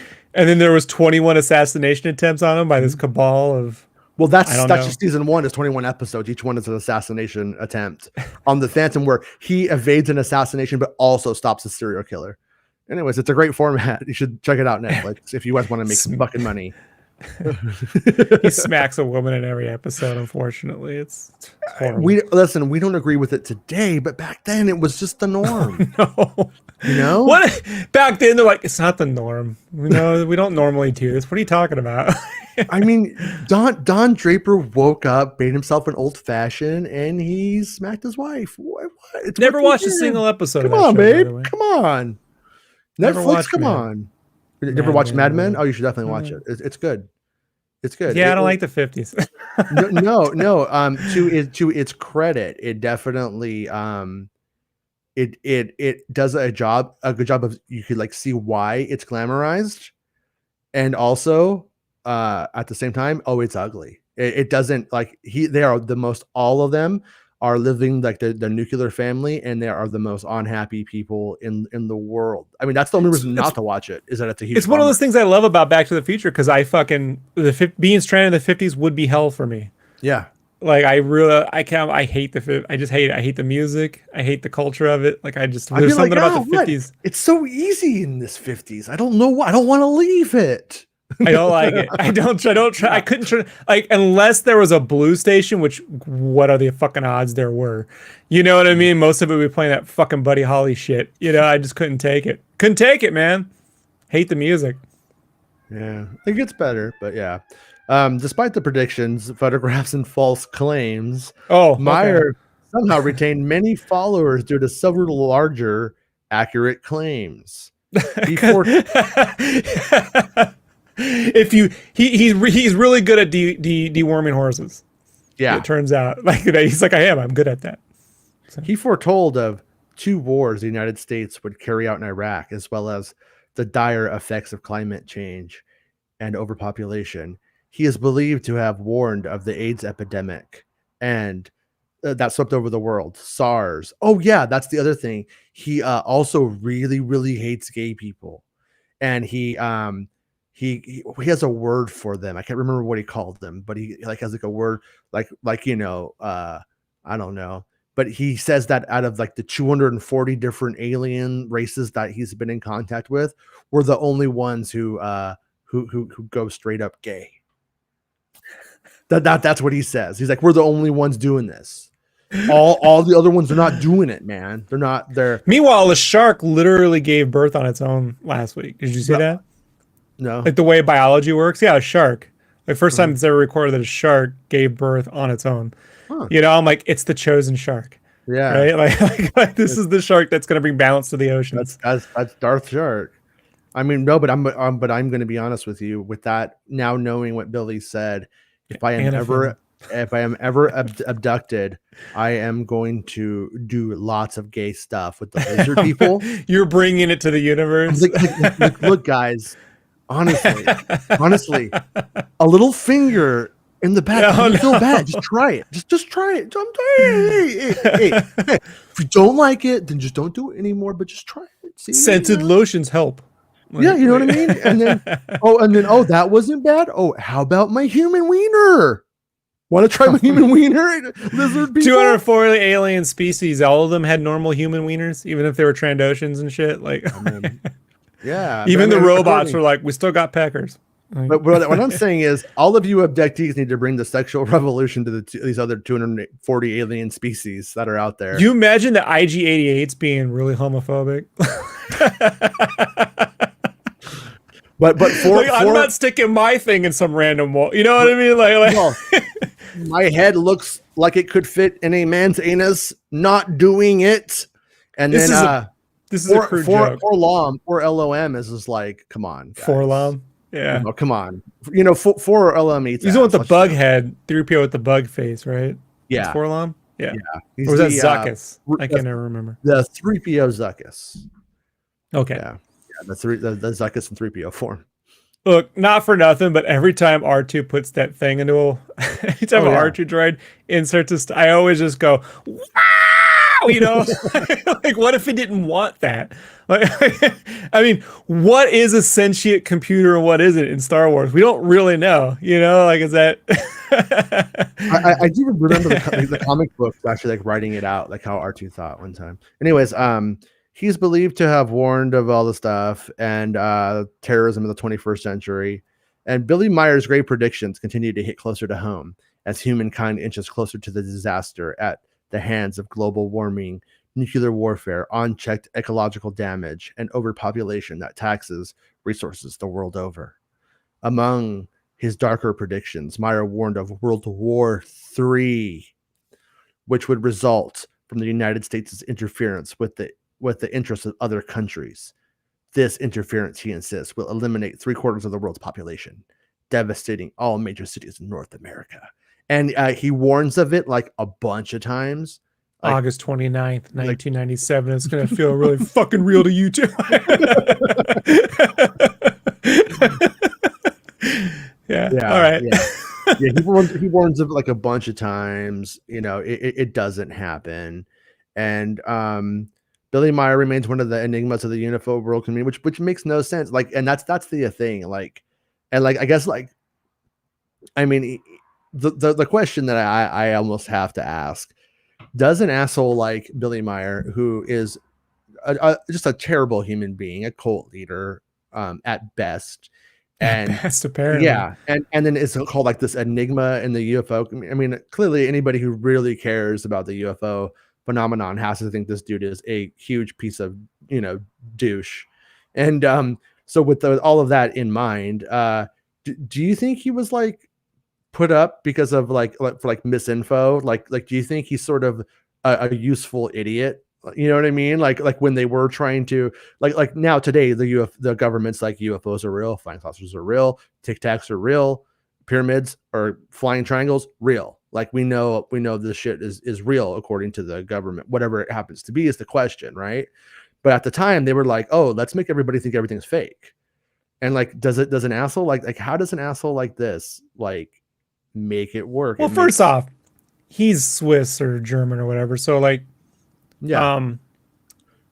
The CIA, FBI, they're not going to give a shit, you know? Well, if you believe, this is a rabbit hole kind of stuff, but supposedly we kind of have we had a pretty big power over most of Europe and Australia during the Cold War about how the UFO phenomenon was going to be handled. They ostensibly looked to us for supposedly I shouldn't say to us, to the United States for leadership on the issue, you know, and they fell in line with what U.S. policy was for the most part. I just put him in the same camp as David Icke and the Bend and Spoons, Uri Geller. You know, like these guys that claim to have they claim to have extraordinary knowledge or insight, and then it gets more grandiose as they go along. See, Geller, gotta be honest. I definitely believe he's bullshitted. He has a he wants to be a showman. You know what I mean? He does. But I do wonder if there is, because there's been evidence that the government has worked with Geller. And were they just being put on? Probably. You know, if you could put on, I have fucking Torres, the guy, the leader of the Proud Boys, was an informant for the FBI. Like that, so they work with the leader of the Proud Boys. Like, yeah, they work with all sorts of douchebaggery, you know, out in the world. Sure. Now Yuri is not at the same level. Yuri, obviously, I don't think is going around slapping his wife. He's withholding the trademark Pokemon names. He was or something. trying. he was trying. He was trying to throw spoons at her, and it wasn't working. Probably. First I bend the spoon, then I bend you. No, my neck. You know. No, and this is maybe my mindset about him, which is number one is I don't even know if I like him, to be honest. Like all stuff Yuri aside. Geller or Billy Meyer? Yeah, no, Billy Meyer I don't like. The guy's a douchebag. But no, with Geller, but I do go like, you know, I try to look at it like through an empathetic lens, and like, you know, he has these big dreams, You know, and I, no, but I do buy into the idea. If you did have it, I mean, like I made the joke before on the show. It's like uh, getting a boner is magical. I can do boner magic, but if I had to sit down in front of Johnny Carson on the night show and get a boner, I don't know if I can do it. I might was not be able to do boner magic in front of Johnny Carson, I was who gonna also put beat Yuri. his wife. Also beat his I wife. was gonna put Yuri in episode 3, Jason. He was gonna bend Uriel Poof's neck. Like he's gonna bend him like he was gonna be Darth Geller, you know, or Yeah, Darth no, but I do go like what if he could do Spoons. that stuff in a what if it does exist, but he was not as strong as he wanted to be, and tainted the whole thing, and then now it can never be proven. But at the same time, I also, I mean, just to be clear, if you said, would you bet Geller can do it? No, I would bet he can't do it. You know what I mean? I don't believe, but I just go, wonder if. You know what I mean? Like, Made it fun wouldn't that be living. weird? Yeah, for a time, right? At least as Yeah. far as I know. Hope he saved his money. Yeah, like I told you, I just put them all in the same category. Like you could say it's a nefarious category, but I put it in Yeah. the like they're there to get coast to coast clicks, you know, or Right. that's the way to kill 2 hours. Unfortunately, it leads to like so like I put these guys at like they're like the Avengers level, right? They're the A tier, Yeah. right? Heroes. And then you get guys like Riley, which kind of like the B or C level like knockoffs, right? Yeah. And then Yeah. you get guys like Riley, and he beats his wife. Like that's a whole thing. Like, Oh, does he that's too? Weird. Yeah, he was arrested for that. He has a record. So that's like I don't know, man. There's just a lot of toxic masculinity in the UFO field, you know. And now you got Ike out there helping to kill hundreds of thousands of people with this stupid, you know, vax fucking nonsense. So I don't know. Like it's tough because I enjoyed listening to the episodes, knowing they're totally full of shit, and I like imagining these crazy fucking stories. When I like when you say it out loud, it's even funnier.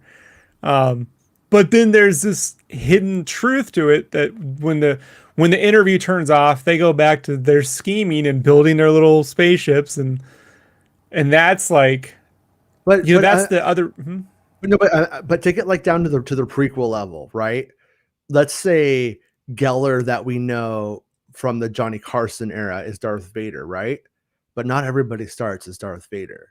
You know, tabula rasa, clean slate when you start. So you have, what if you did have the power to bend spoons in half with your mind? And so what are you going to do with it though? Do you tell people you have it, and then do you go back and work, you know, as a mail clerk? Like you can't, you almost can't go around saying you have it, developing it, but without having, and the only path I know what I to would go, do. what would you do?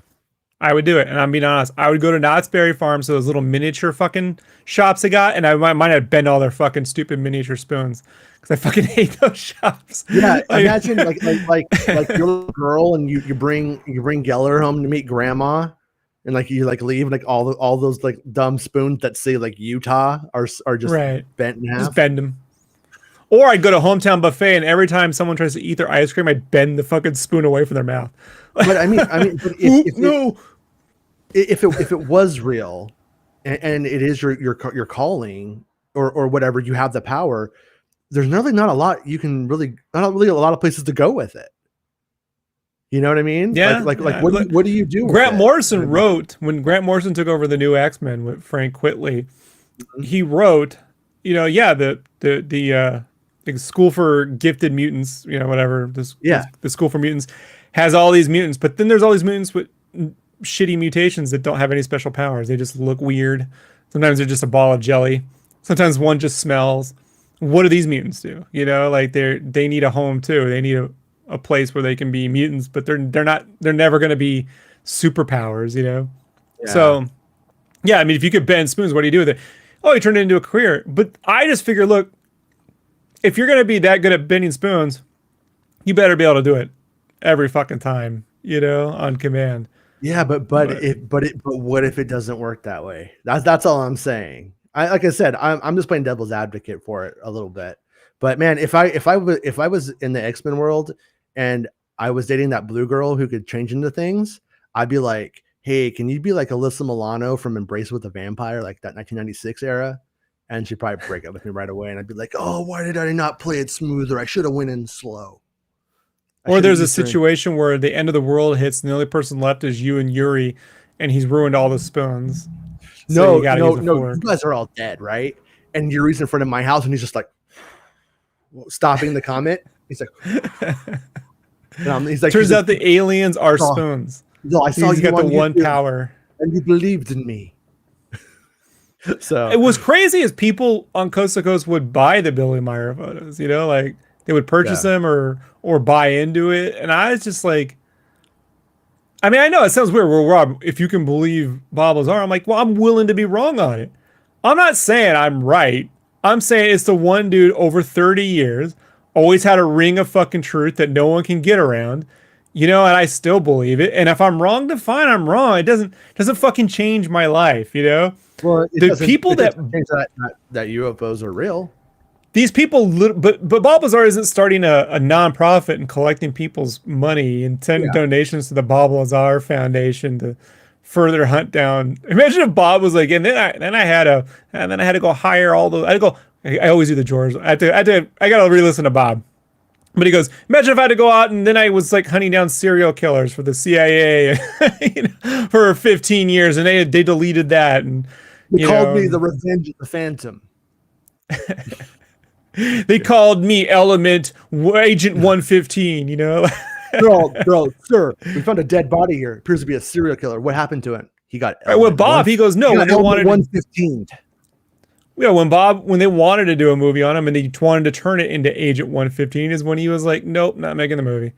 Like that's one of those things where it's like, well, either that's a great ruse or, you know, I don't know, man. Like, have you ever met? Okay, so the other person I put in this category is Richard C. Hoagland. You know who he is? I don't think so.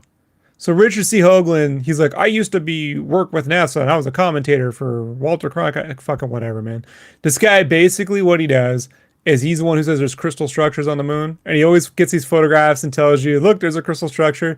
And even Art would go, you know, man, I don't see it. You know, Art's like, no, this is it. And see, this is the thing there. And he's like, God love you, Richard. I just don't see it. You know? Yeah. And so that's where I was like, at least Art's willing to call this shit out. You know, like there is a limit, I suppose. One could, like, what crystal structures are on the moon, man? Like by now, come on, guys. You know? Yeah, that one's a hard sell. But where I go, where I always dip into it is that when we you kind of have to like go and you have to take some of the lore and some of the lore that you don't like or that doesn't sound completely on in general, like with UFO stuff, it might be accurate because if UFOs are real, then it stands to reason certain elements of it appear to have like a connection to it. Like for instance, I don't really think crop circles are real, but it does mean crop circles should be reassessed and looked into, knowing about that there's like the phenomenon exists. So therefore there's a chance, but you know, cattle mutilations. I like what Jeremy Corbell says. There's probably like 100,000 cattle mutilations and they haven't caught anybody doing it. And how do you make sense of that? And it's linked to the UFO phenomenon. And it's like, that's one. They're fucking like, weird. The cattle mutilations I know like Linda Moulton Howe, you know, covered that for the longest time. Yeah. And when you see the actual photo, it's not like they don't have them. Here's the photos. Here's what it is. And you're looking out. You ever just drive through the middle of like Wyoming or Utah or anywhere where there's nothing but just a road and grazing fields and stuff? Like, what is doing this? What is doing microsurgery on cows in the middle of nowhere? You know? Right. Like, what is that? Like, if it ain't UFOs, look, UFOs would make the most sense. If it ain't that, what the fuck is it? Because it scares the living shit out of Rob. I never want to, like, anytime I remember I was driving down a highway once in the middle of fucking nowhere, going from Montana to San Diego. I'm coming back from Montana, and I just saw these hooves sticking straight up. I'm like, nope, not even doing it. Not pulling the car over. No, just gonna keep. I got enough gas to get me here to the next city. Couldn't Yeah. trick me. Yeah. Yeah. Well, and I mean, and consciousness plays into this stuff. They I mean, the people who appear to know things keep saying as much. They at least believe it. At least the dominant theory behind all of this stuff is that there is some element of it. And what if it turns out that we are the wacky species? What if we spawn all of these things? What if our collective consciousness makes these things? What if Bigfoot is only a thing because we imagine it as like Mothman prophecies? I want to dig deeper into that, but that shit is weird, and it does. There's like Omen-esque elements of You gonna it. bring up the Jersey Devil next? But I mean, but on it you do have sort of this like these shared experiences on this thing, and it appears that it could be, kind of has like a supernatural cryptozoology sort of angle to it, but it also ties directly in with a lot of the same kind of UFO type elements, because I mean, like we want them to be beings from another planet that have the right answers for us a lot. Like that's a lot of I think a lot of UFO people want Space Daddy to show up and fix the world for them, and they clearly aren't interested. So they would have done it if they were interested in doing it. They haven't. So I'm just like, if they are Space Daddy, they are neglectful fucking Space Daddies. The Space Daddy. Yeah, they're like my dads. Yeah. Not my adopted dad was responsible, but like my biological father. Yeah. Right. Yeah. And these UFO dads aren't even like, come work for us. They're just like, what? We're just cruising out in the ocean. We like Tic Tacs. They're cool. We're going to make Tic Tac spaceships and chill out in them. Yeah, we're not paying population support, they're not doing it. But yeah, I mean, because I don't even know. Like I think like I like to be empathetic and anthropological at the same time. I like to think that all of the abductees aren't just idiots or experiencers. From the guy who came up with the spy who shat in my pants. Hey, I grew a little. You've grown. A little. I've grown a little. I mean, I know. I was just a little. This is a little. but I also do. I also take like the perspective that we could just be completely wrong, like our interpretation of this could just be completely off and colored by, like when we cover how the Puritans viewed something, it was with the supernatural worldview, and today we're like, ha ha ha, you stupid Puritans! Look at how you thought they were devils in the sky, and whatever happens to be, and so I mean, but there's like, well, what if just what if all of this stuff is consciousness driven, or what if it, because he also says, by the way, homeboy, what's his name again? I just drew a blank, but he goes on to say. He says that the aliens that hang out with him, they have this really long ass name that I forgot. I didn't write it down. Ubensgruten. Yeah, it's like some German sounding shit. Yeah, it's like Gemeinschaft beings of some kind. But he says that they're from like a dimension that in time is like a few seconds ahead of us, which I just think is a fascinating idea, though. I mean. No, but it's so they're never in phase with us because they're like, I just, as a sci-fi concept, pretty fascinating. You know what I mean? Also had the sci-fi wherewithal to know that they wouldn't speak English, so he came up with two explanations for it. He knew that he's all voice box that I have, and telepathy. Bro, Doctor Who debuted in the 60s. He had to be watching it. Probably like after Sesame Street on like PBS. That's where I saw. Bro, he was watching Doctor Who. It was like, yeah, in my mind, yeah, all right, and they got this passport and they can see what I'm doing, sure, right? Yeah. I don't know, man. I mean, like, I think my takeaway from all this stuff is, okay, so like, let's say Bob Lazar's on his deathbed and he goes, made it all up. Do you believe him then? Would you be like, why would he say that now? Because he has said, I'd rather you not believe me. My hope is the other thing. My hope is that Bob Lazar dies, and then he drops like a huge bomb that he didn't want to do when he was alive.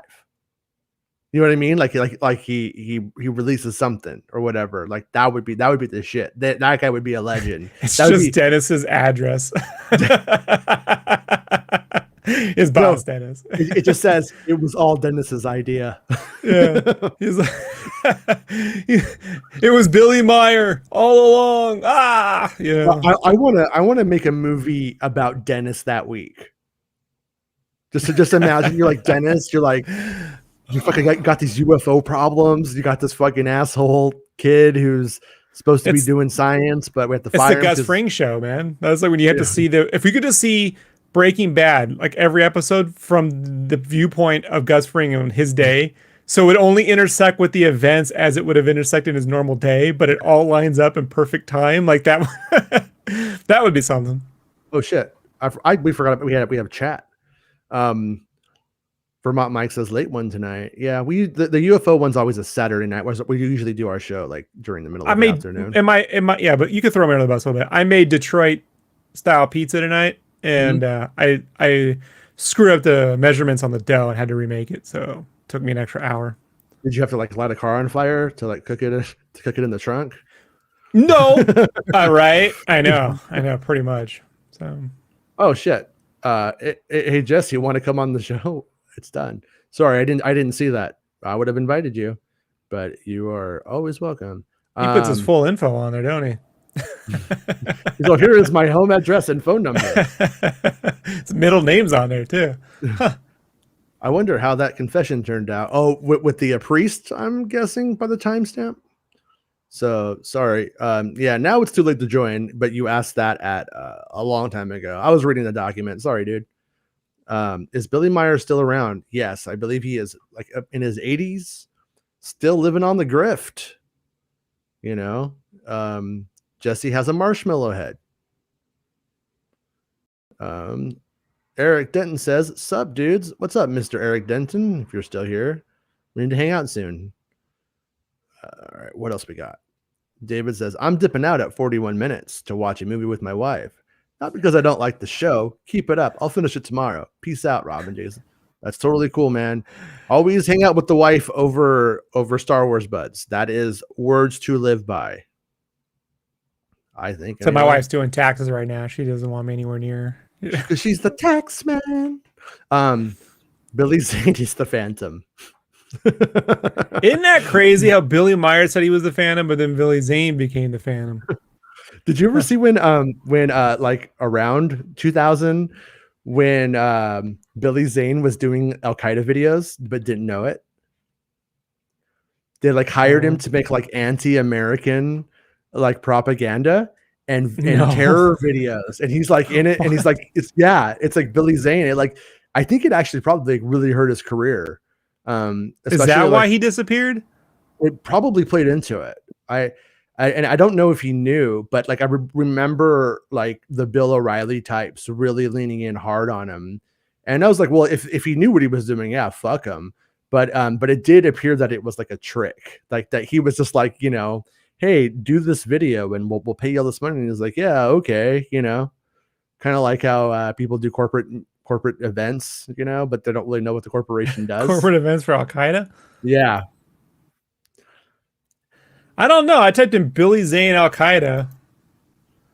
Didn't come up with anything. Maybe put in Billy Zane terror training. I promise it was a thing. And this is like pre-bald Billy Zane. This is like when he was still like had his Zaneness to him. It was Insanity. That should be his website. Insanity. The future, the past, old friends long gone, says Eric. I'm sure that was well timed at one point to the show, but that I don't know what it was. It doesn't come up. This is fascinating. I want to dig this up later. I want to see if it's true. Yeah, we have to dig it up and bring it back up, because otherwise you may want to add the word allegedly to every time you talk about allegedly. And Philly yeah, Saints sues Jason Ward Monday. we're saying on I didn't 9/11 say it. on 9/11 he said I was a terrorist. It's the worst fucking day to make that Yeah. accusation. Yeah, but it really was a thing. You just managed to get yourself in all sorts of. I knocked all my shit over laughing so hard. You know, that band I was talking about earlier in the week, Bodega, they have a song called Just Like Jack and Titanic. It's really good. He just like compares himself to being a good lover, and the chorus is just like Jack and Titanic, like every single time. It goes on. It's pretty good though, by the way. But anyways, and so fuck you, Billy Zane. I like Jack in Titanic, for the record. Yeah, but well, I expected that to take about 25 minutes. That's why I didn't put everything in, but we did 2 hours on the little baby version of it. You should know we could drag any topic out a whole show, Jason, by now, right? How many times have you started the show before show and you'd be like, all we got is this, man, so I don't know. And I'm like, we'll kill the whole show with this. I never know. Like I wrote out like 15 bullet points the other day. Did you miss a Star Wars show this week? Thursday. So I think it was Thursday show. I had the 22-minute long one. I had all this stuff. Oh no, that one was the one because I got the time and then I had to pick up the kids and it was just a Willow day. Wednesday. It was like a different day. I had all these things planned out. I'm like, this is like a 2-hour show, man. And we did it in 34 minutes. I can never tell. I can never tell where things are gonna go. I think with Star Wars, it's a little weird because like we gotta try to stay on some kind of Star Warsy topic. We try. Yeah. We don't, but we try to. Yeah. Here, you know. I mean, my take is if we do like 2 hours, if we're doing like 10 hours a show a day, it doesn't have to stay on topic all the time. It's just a theme show at that point. We haven't gotten to the point where we make up shit yet, have we? Like, have we made up stuff? Kathleen Kennedy is being fired right now as we speak because she made the frogs gay. All right, over under Bob Chapek makes it to January 1st. Because last week it came out he's the one responsible for all this nonsense with Johansson and not getting paid and shit. Like, if you, I mean, I think it's bad. I think he's an asshole. All that shit's fucked up and it's wrong. But does that make him a bad company man? I don't know if they're going to see it that way inside. Yeah, I mean, they kept Eisner for so long, though. You know, and it's like to get rid of Chapek, they'd have to. I just don't think Iger wants the job anymore. You know what I mean? Like he just wants out. So. Oh yeah, no, Iger's been done. He's like, I got a good legacy. I'm ready to get the fuck out. And then they kept bringing him back in. But I have a funny feeling he'll chill the fuck out. Like whatever he's trying to do. Like every now and then, you know, when someone you ever work for a company that gets bought by another company. Mm-hmm. And the people that buy it got to like do all these power moves and fire a bunch of people and make moves and power struggles. Like that's what this kind of reads to me. Like it's someone trying to assert some shit. And it's like, just don't. Yeah. You know, there's other shit to do in the world right now. You got to figure out how to fill $6,000 tickets on his fucking cruise liner during a pandemic. You know? Like, yeah. Just figure all that. Just get people paid and move on. You know? Yeah. So yeah, I think they're making some decisions that are going to come back to haunt them. Lots of that with this guy, you know, and it is one of those things. Yeah, we're going into a never-ending pandemic, but you also are going to be remembered by what you do, and your company's going to be colored by those choices forever. You know, forever. That's going to be the character of your company. So. Like I said, on the day when Florida is having the most kid deaths of all time from COVID, you're opening up the buffet again because you want to get that fucking Mickey Mouse food into our fat faces. You know. Since we're at the tail end of all this and we're ready to wrap up, I just want to say, you know, like I've been pretty good with like being stuck at home, the whole pandemic thing. You know, I've handled it pretty well. But today, like when Howard went off the other day about, you know, what about our fucking lives? Like Howard wants out of his house. I'm like, you know what? When Howard Stern wants the fuck out of his house, you know, you've hit a point because Howard never wants to leave his house. Yeah. So I was like, yeah, fucking, I'm about fed up with these motherfuckers. So I started doing research on the history of fucking epidemics in this country and constitutional rights. And turns out in 1905, the Supreme Court already ruled that the government can impose mandatory vaccinations and shit due to the fucking welfare. It's called, was it like, I got the fucking thing. It's the Johnson versus Matheson or something like that. But they specifically ruled you don't have a constitutional right to not, during epidemics, like for the greater public good, they already 7-2, they already ruled on this shit. So it's just like, while we're going down that rabbit hole, I have the other end of it, the biblical end. oh no.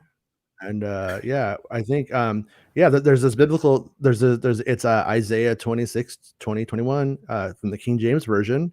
Come, my people, enter thou into thy chambers, and shut thy door about thee. Hide thyself as if it were for a little moment, until the indignation be overpast. For behold, the Lord cometh out of his place to punish the inhabitants of the earth for their iniquity. The earth should also disclose her blood, and shall, but basically it goes on, there's different translations of it, but basically saying, cover your fucking face if you have leprosy, get the fuck out of the city, Right. and stay home. And it was Jacobson versus Massachusetts, by the way.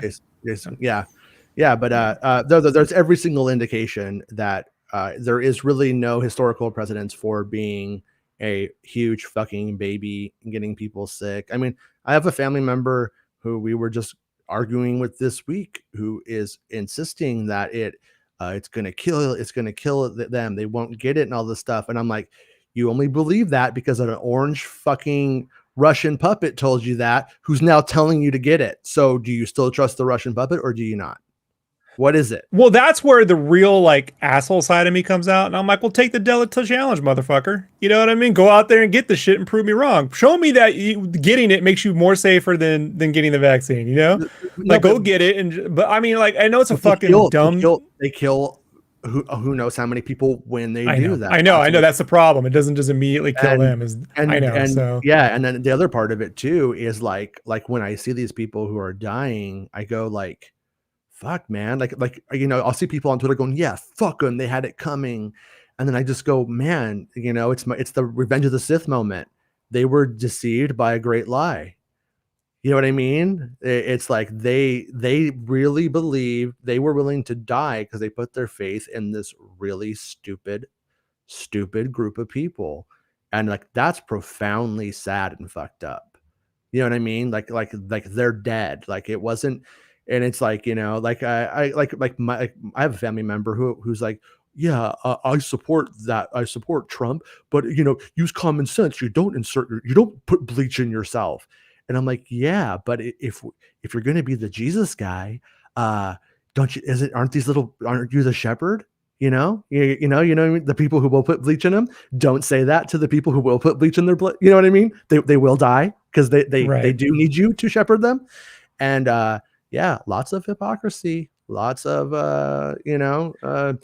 if you want to be a Bible thumper, well, there's a lot in there saying exactly why you should wear a mask, essentially, and why you should isolate. And on the other side of it too, there's just like just a general lack of empathy. The other thing you always hear is, hey, if you're 20 years old, like Joe Rogan thing, why would you get the vaccine? So you don't kill your fucking grandma, you piece of shit. That's why. Right. Or, well, even with this whole like, well, if you just stay healthy, well, then why didn't you were healthy, you were in shape. So why when you got the shit, did you get every fucking known treatment, you could fucking find, I thought you just take it on the chin, buddy, So yeah, man, it's just, I think at the end of the day, it's like the realization that, oh, so I guess I have to live my 40s in a fucking room now. Right. Like, right. Because the rest of the fucking world, it's just like, I know I will mentally put myself in a place where I can deal with that. I'll go back to just, okay, I can deal, because that's my childhood. I had to deal with, I'm in a little room, I'm in a prison. This is my prison, I have to be in here. But I don't know, how long this shit's gonna fucking last, and it's sure as shit, I don't think by looking at like the release schedule for movies coming out, I don't think by the time Avatar 2 comes out, I'm gonna be able to go to the theater to see it. You know? I don't either. Like, I don't. You know, and everyone's like, "We're going to see Shang-Chi." I'm like, I'm not going nowhere, guys. I'm sorry.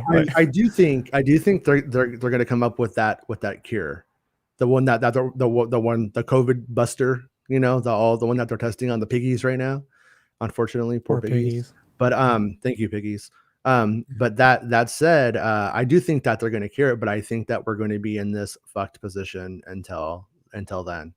But they still won't get the cure. No, those people won't.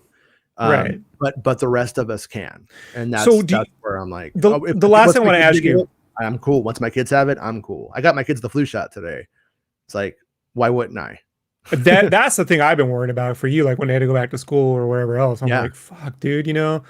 But the question I have for you, so I read an article today. It was like an African American family. The dad and the mom both died, and they leave behind 7 kids. They both died of COVID. Yeah. Right. And I'm like, does someone tell them why their parents died when they get older, or do they grow up just think like what? Because we're at a 20-year mark from 9/11, bro. You know, and like, think about all the bullshit we heard 20 years ago about what it might have been and who's responsible for it and everything that happened. Like the people whose parents chose to not get vaccinated, or were deceived into not, whatever you want to say, will they learn from that, or will they even know? You know what I mean? Like, I don't know, man. I mean, obviously there's no one answer to it, but that's what I think. 20 years from now, will these kids even know the context in which all this happened? You know? Yeah, it's pretty fucked up. Like, and it's kind of hard to care about like 9/11 anniversary, to be honest with you, when just in my state, 60,000 people have died. It's like, it's a 9/11 every other day now. Yeah, like, and it has been. Yeah. It's really kind of it blows my mind that most of the people that drive around in trucks with American flags on the back that were down to really avenge America on 9/11, it was clearly just mostly about beating up some brown guys and that othering process that Fox News successfully pushed. And Fox News itself has a fucking vaccination mandate that you have to work there, but yet the Tucker Carlson types are pushing the whole fucking thing because they're willing to kill you. They don't love you. They don't like you. They are completely about actual straight up authoritarianism and a class structure, and you're at the bottom of it, you gullible fucking idiots. That's how they see feudalism. Yeah, it is. That's where when you push capitalism too far, you roll into feudalism. My one 9/11 moment, though, dude, like, before I forget about that, it was after the invasion of Iraq. So I was working at Kinko's, and I worked a weird shift. I worked in between crews. So I worked from 6 p.m. at night till 3 or 4 a.m. in the morning. I crossed over between the night crew and the midnight crew. The midnight crew was 2 guys, a buddy named Ty, who's American. He was prior Army, and a chemist who I was like, why is chemist working at Kinko's? It's like, I'm trying to get a job. You know. And then the other guy, his name was Hafiz, whose family's from Afghanistan. They immigrated over in the mid 90s. And so we all went to breakfast after a shift at Denny's. We're sitting at Denny's, and I go, Ty's father was still in the military, and Hafiz's father was still in Afghanistan. I said, what are the odds right now that Ty's dad and Hafiz's dad are at battle, and we're all here enjoying a Denny's breakfast? Yeah. You know what I mean? The kids, like, this is the weird fucking world we live in. And they were like, it's a 90% chance that their fathers were out fighting at that exact moment while we were having a Denny's breakfast, you know? And that's the fucking weirdness of America, man. Like, and life in general, you know? Actually, I worked during high school at a gas station, and so I worked with a bunch of Middle Eastern dudes, and one dude that I was close with, their name was Javid or Javid. I don't know what it actually was because everybody used both. I don't remember what he preferred, but anyways, he was going back to Pakistan, and he's like, hey, you should come with me. Like, you know, you could spend like 2 months in the summer in Pakistan with me, and like they're crazy there. But if you just kind of stick with me and do what I say, you'll be fine. And I was like really considering it though, you know. I was like, oh, no. I'm like 20 or whatever, 19, 20, and I'm like, that sounds cool. Like I want to do that. And then and we were like talking about it, And then he's like, yeah, I think and then that summer didn't work out. And then he was like next summer he went back and he started like a soccer company in Pakistan. And he's like, yeah, he's like, you could come and like hang out, like we'll, football. We'll just like do that all summer. It'll be a good time. I was like, yeah, I'll do that.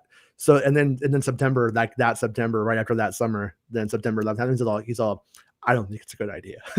Yeah. I was like, you think? I don't want to accidentally be misconstrued as Johnny Walker, the American Taliban. Yeah. Oh, I remember Rat Boy is what they called him. Remember Savage and then would call him Rat Boy, these fucking assholes.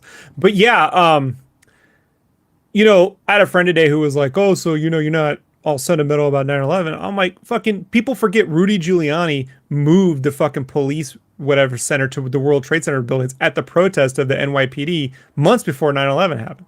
Yeah. And they did, and because he's a fucking Republican, didn't want to spend any money upgrading their fucking communication system. So they were fighting. They lost one of their main fucking response centers because it was in the fucking towers, and they had shitty fucking communication equipment the day of, and this motherfucker was never held accountable for it. They called him fucking America's mayor, America's mayor. So it's just like, no, I don't. I have deep fucking sympathy and welling tears and choked up whatever for the victims that day. Right? From the victims in the building, the victims on the plane. Every motherfucker who was on the ground who breathed that shit and they told him you don't need to wear a mask, right? Yeah. Isn't it funny how Alex Jones was one of the guys who was like, Hillary Clinton told everyone that the air was fit to breathe. They should have been wearing masks. And now Alex Jones won't wear a fucking mask, dude. Like the fucking irony of that, bro. Like it angers me to no end, Like this motherfucker literally can't go watch a stupid fucking 9/11 truth fucking film he made in like 2006 or 7. The air is fit to breathe. The air is fit to breathe, And it's just like, they should have been wearing masks. And now he's like, don't wear a mask. Like this fucking dude, man. Like, I don't know. This is where I get very scent of the woman, right? Like I just want to take a flamethrower at these motherfuckers. Yeah, no, and because I know somebody who may see this is going to be like, what about this side and that side? For the record, none of the rich people love you.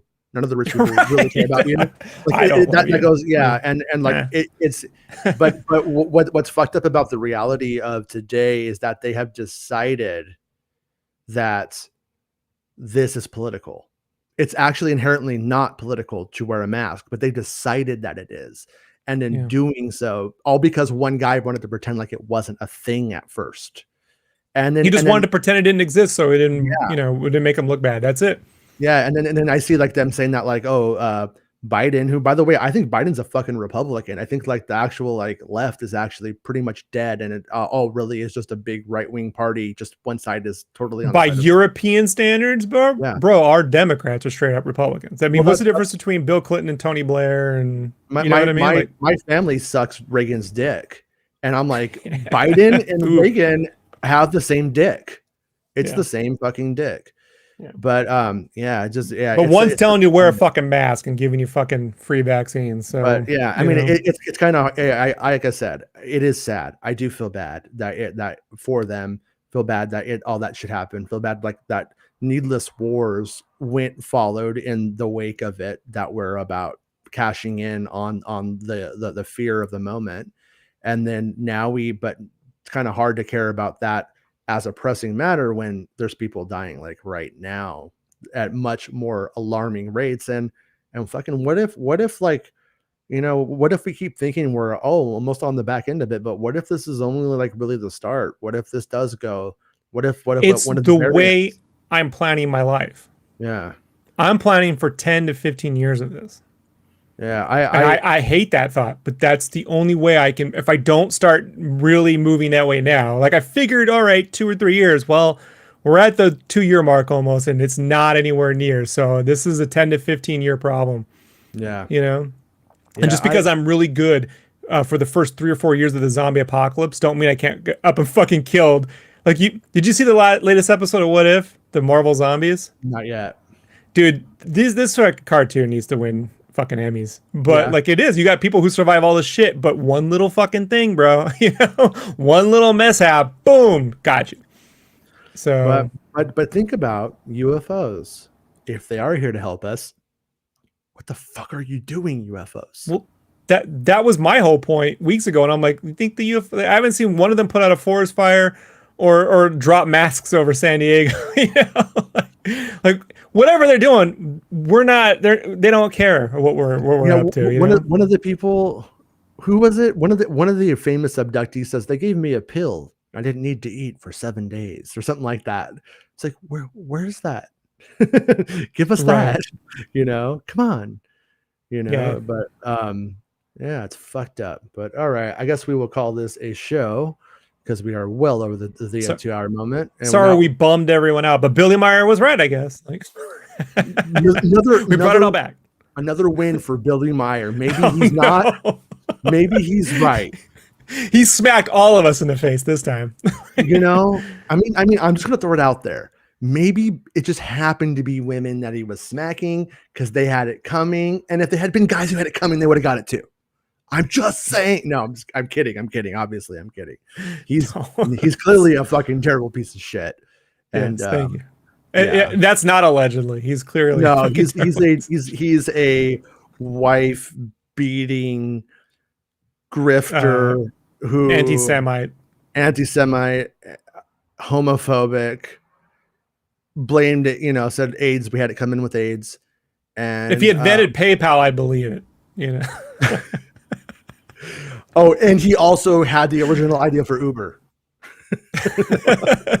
I was going to call it Super, like super rides, but they called it Uber. Oh well, they didn't understand me that I was saying Uber. No, I was changing my name to Billy Uber, but no moon man.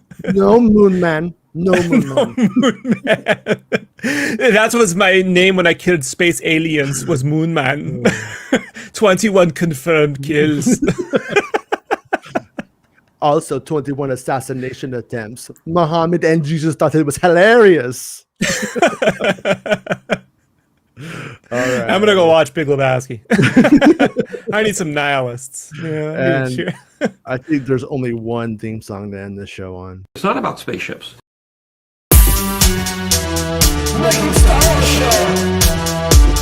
Making Star Wars Show. Making Star Wars Show.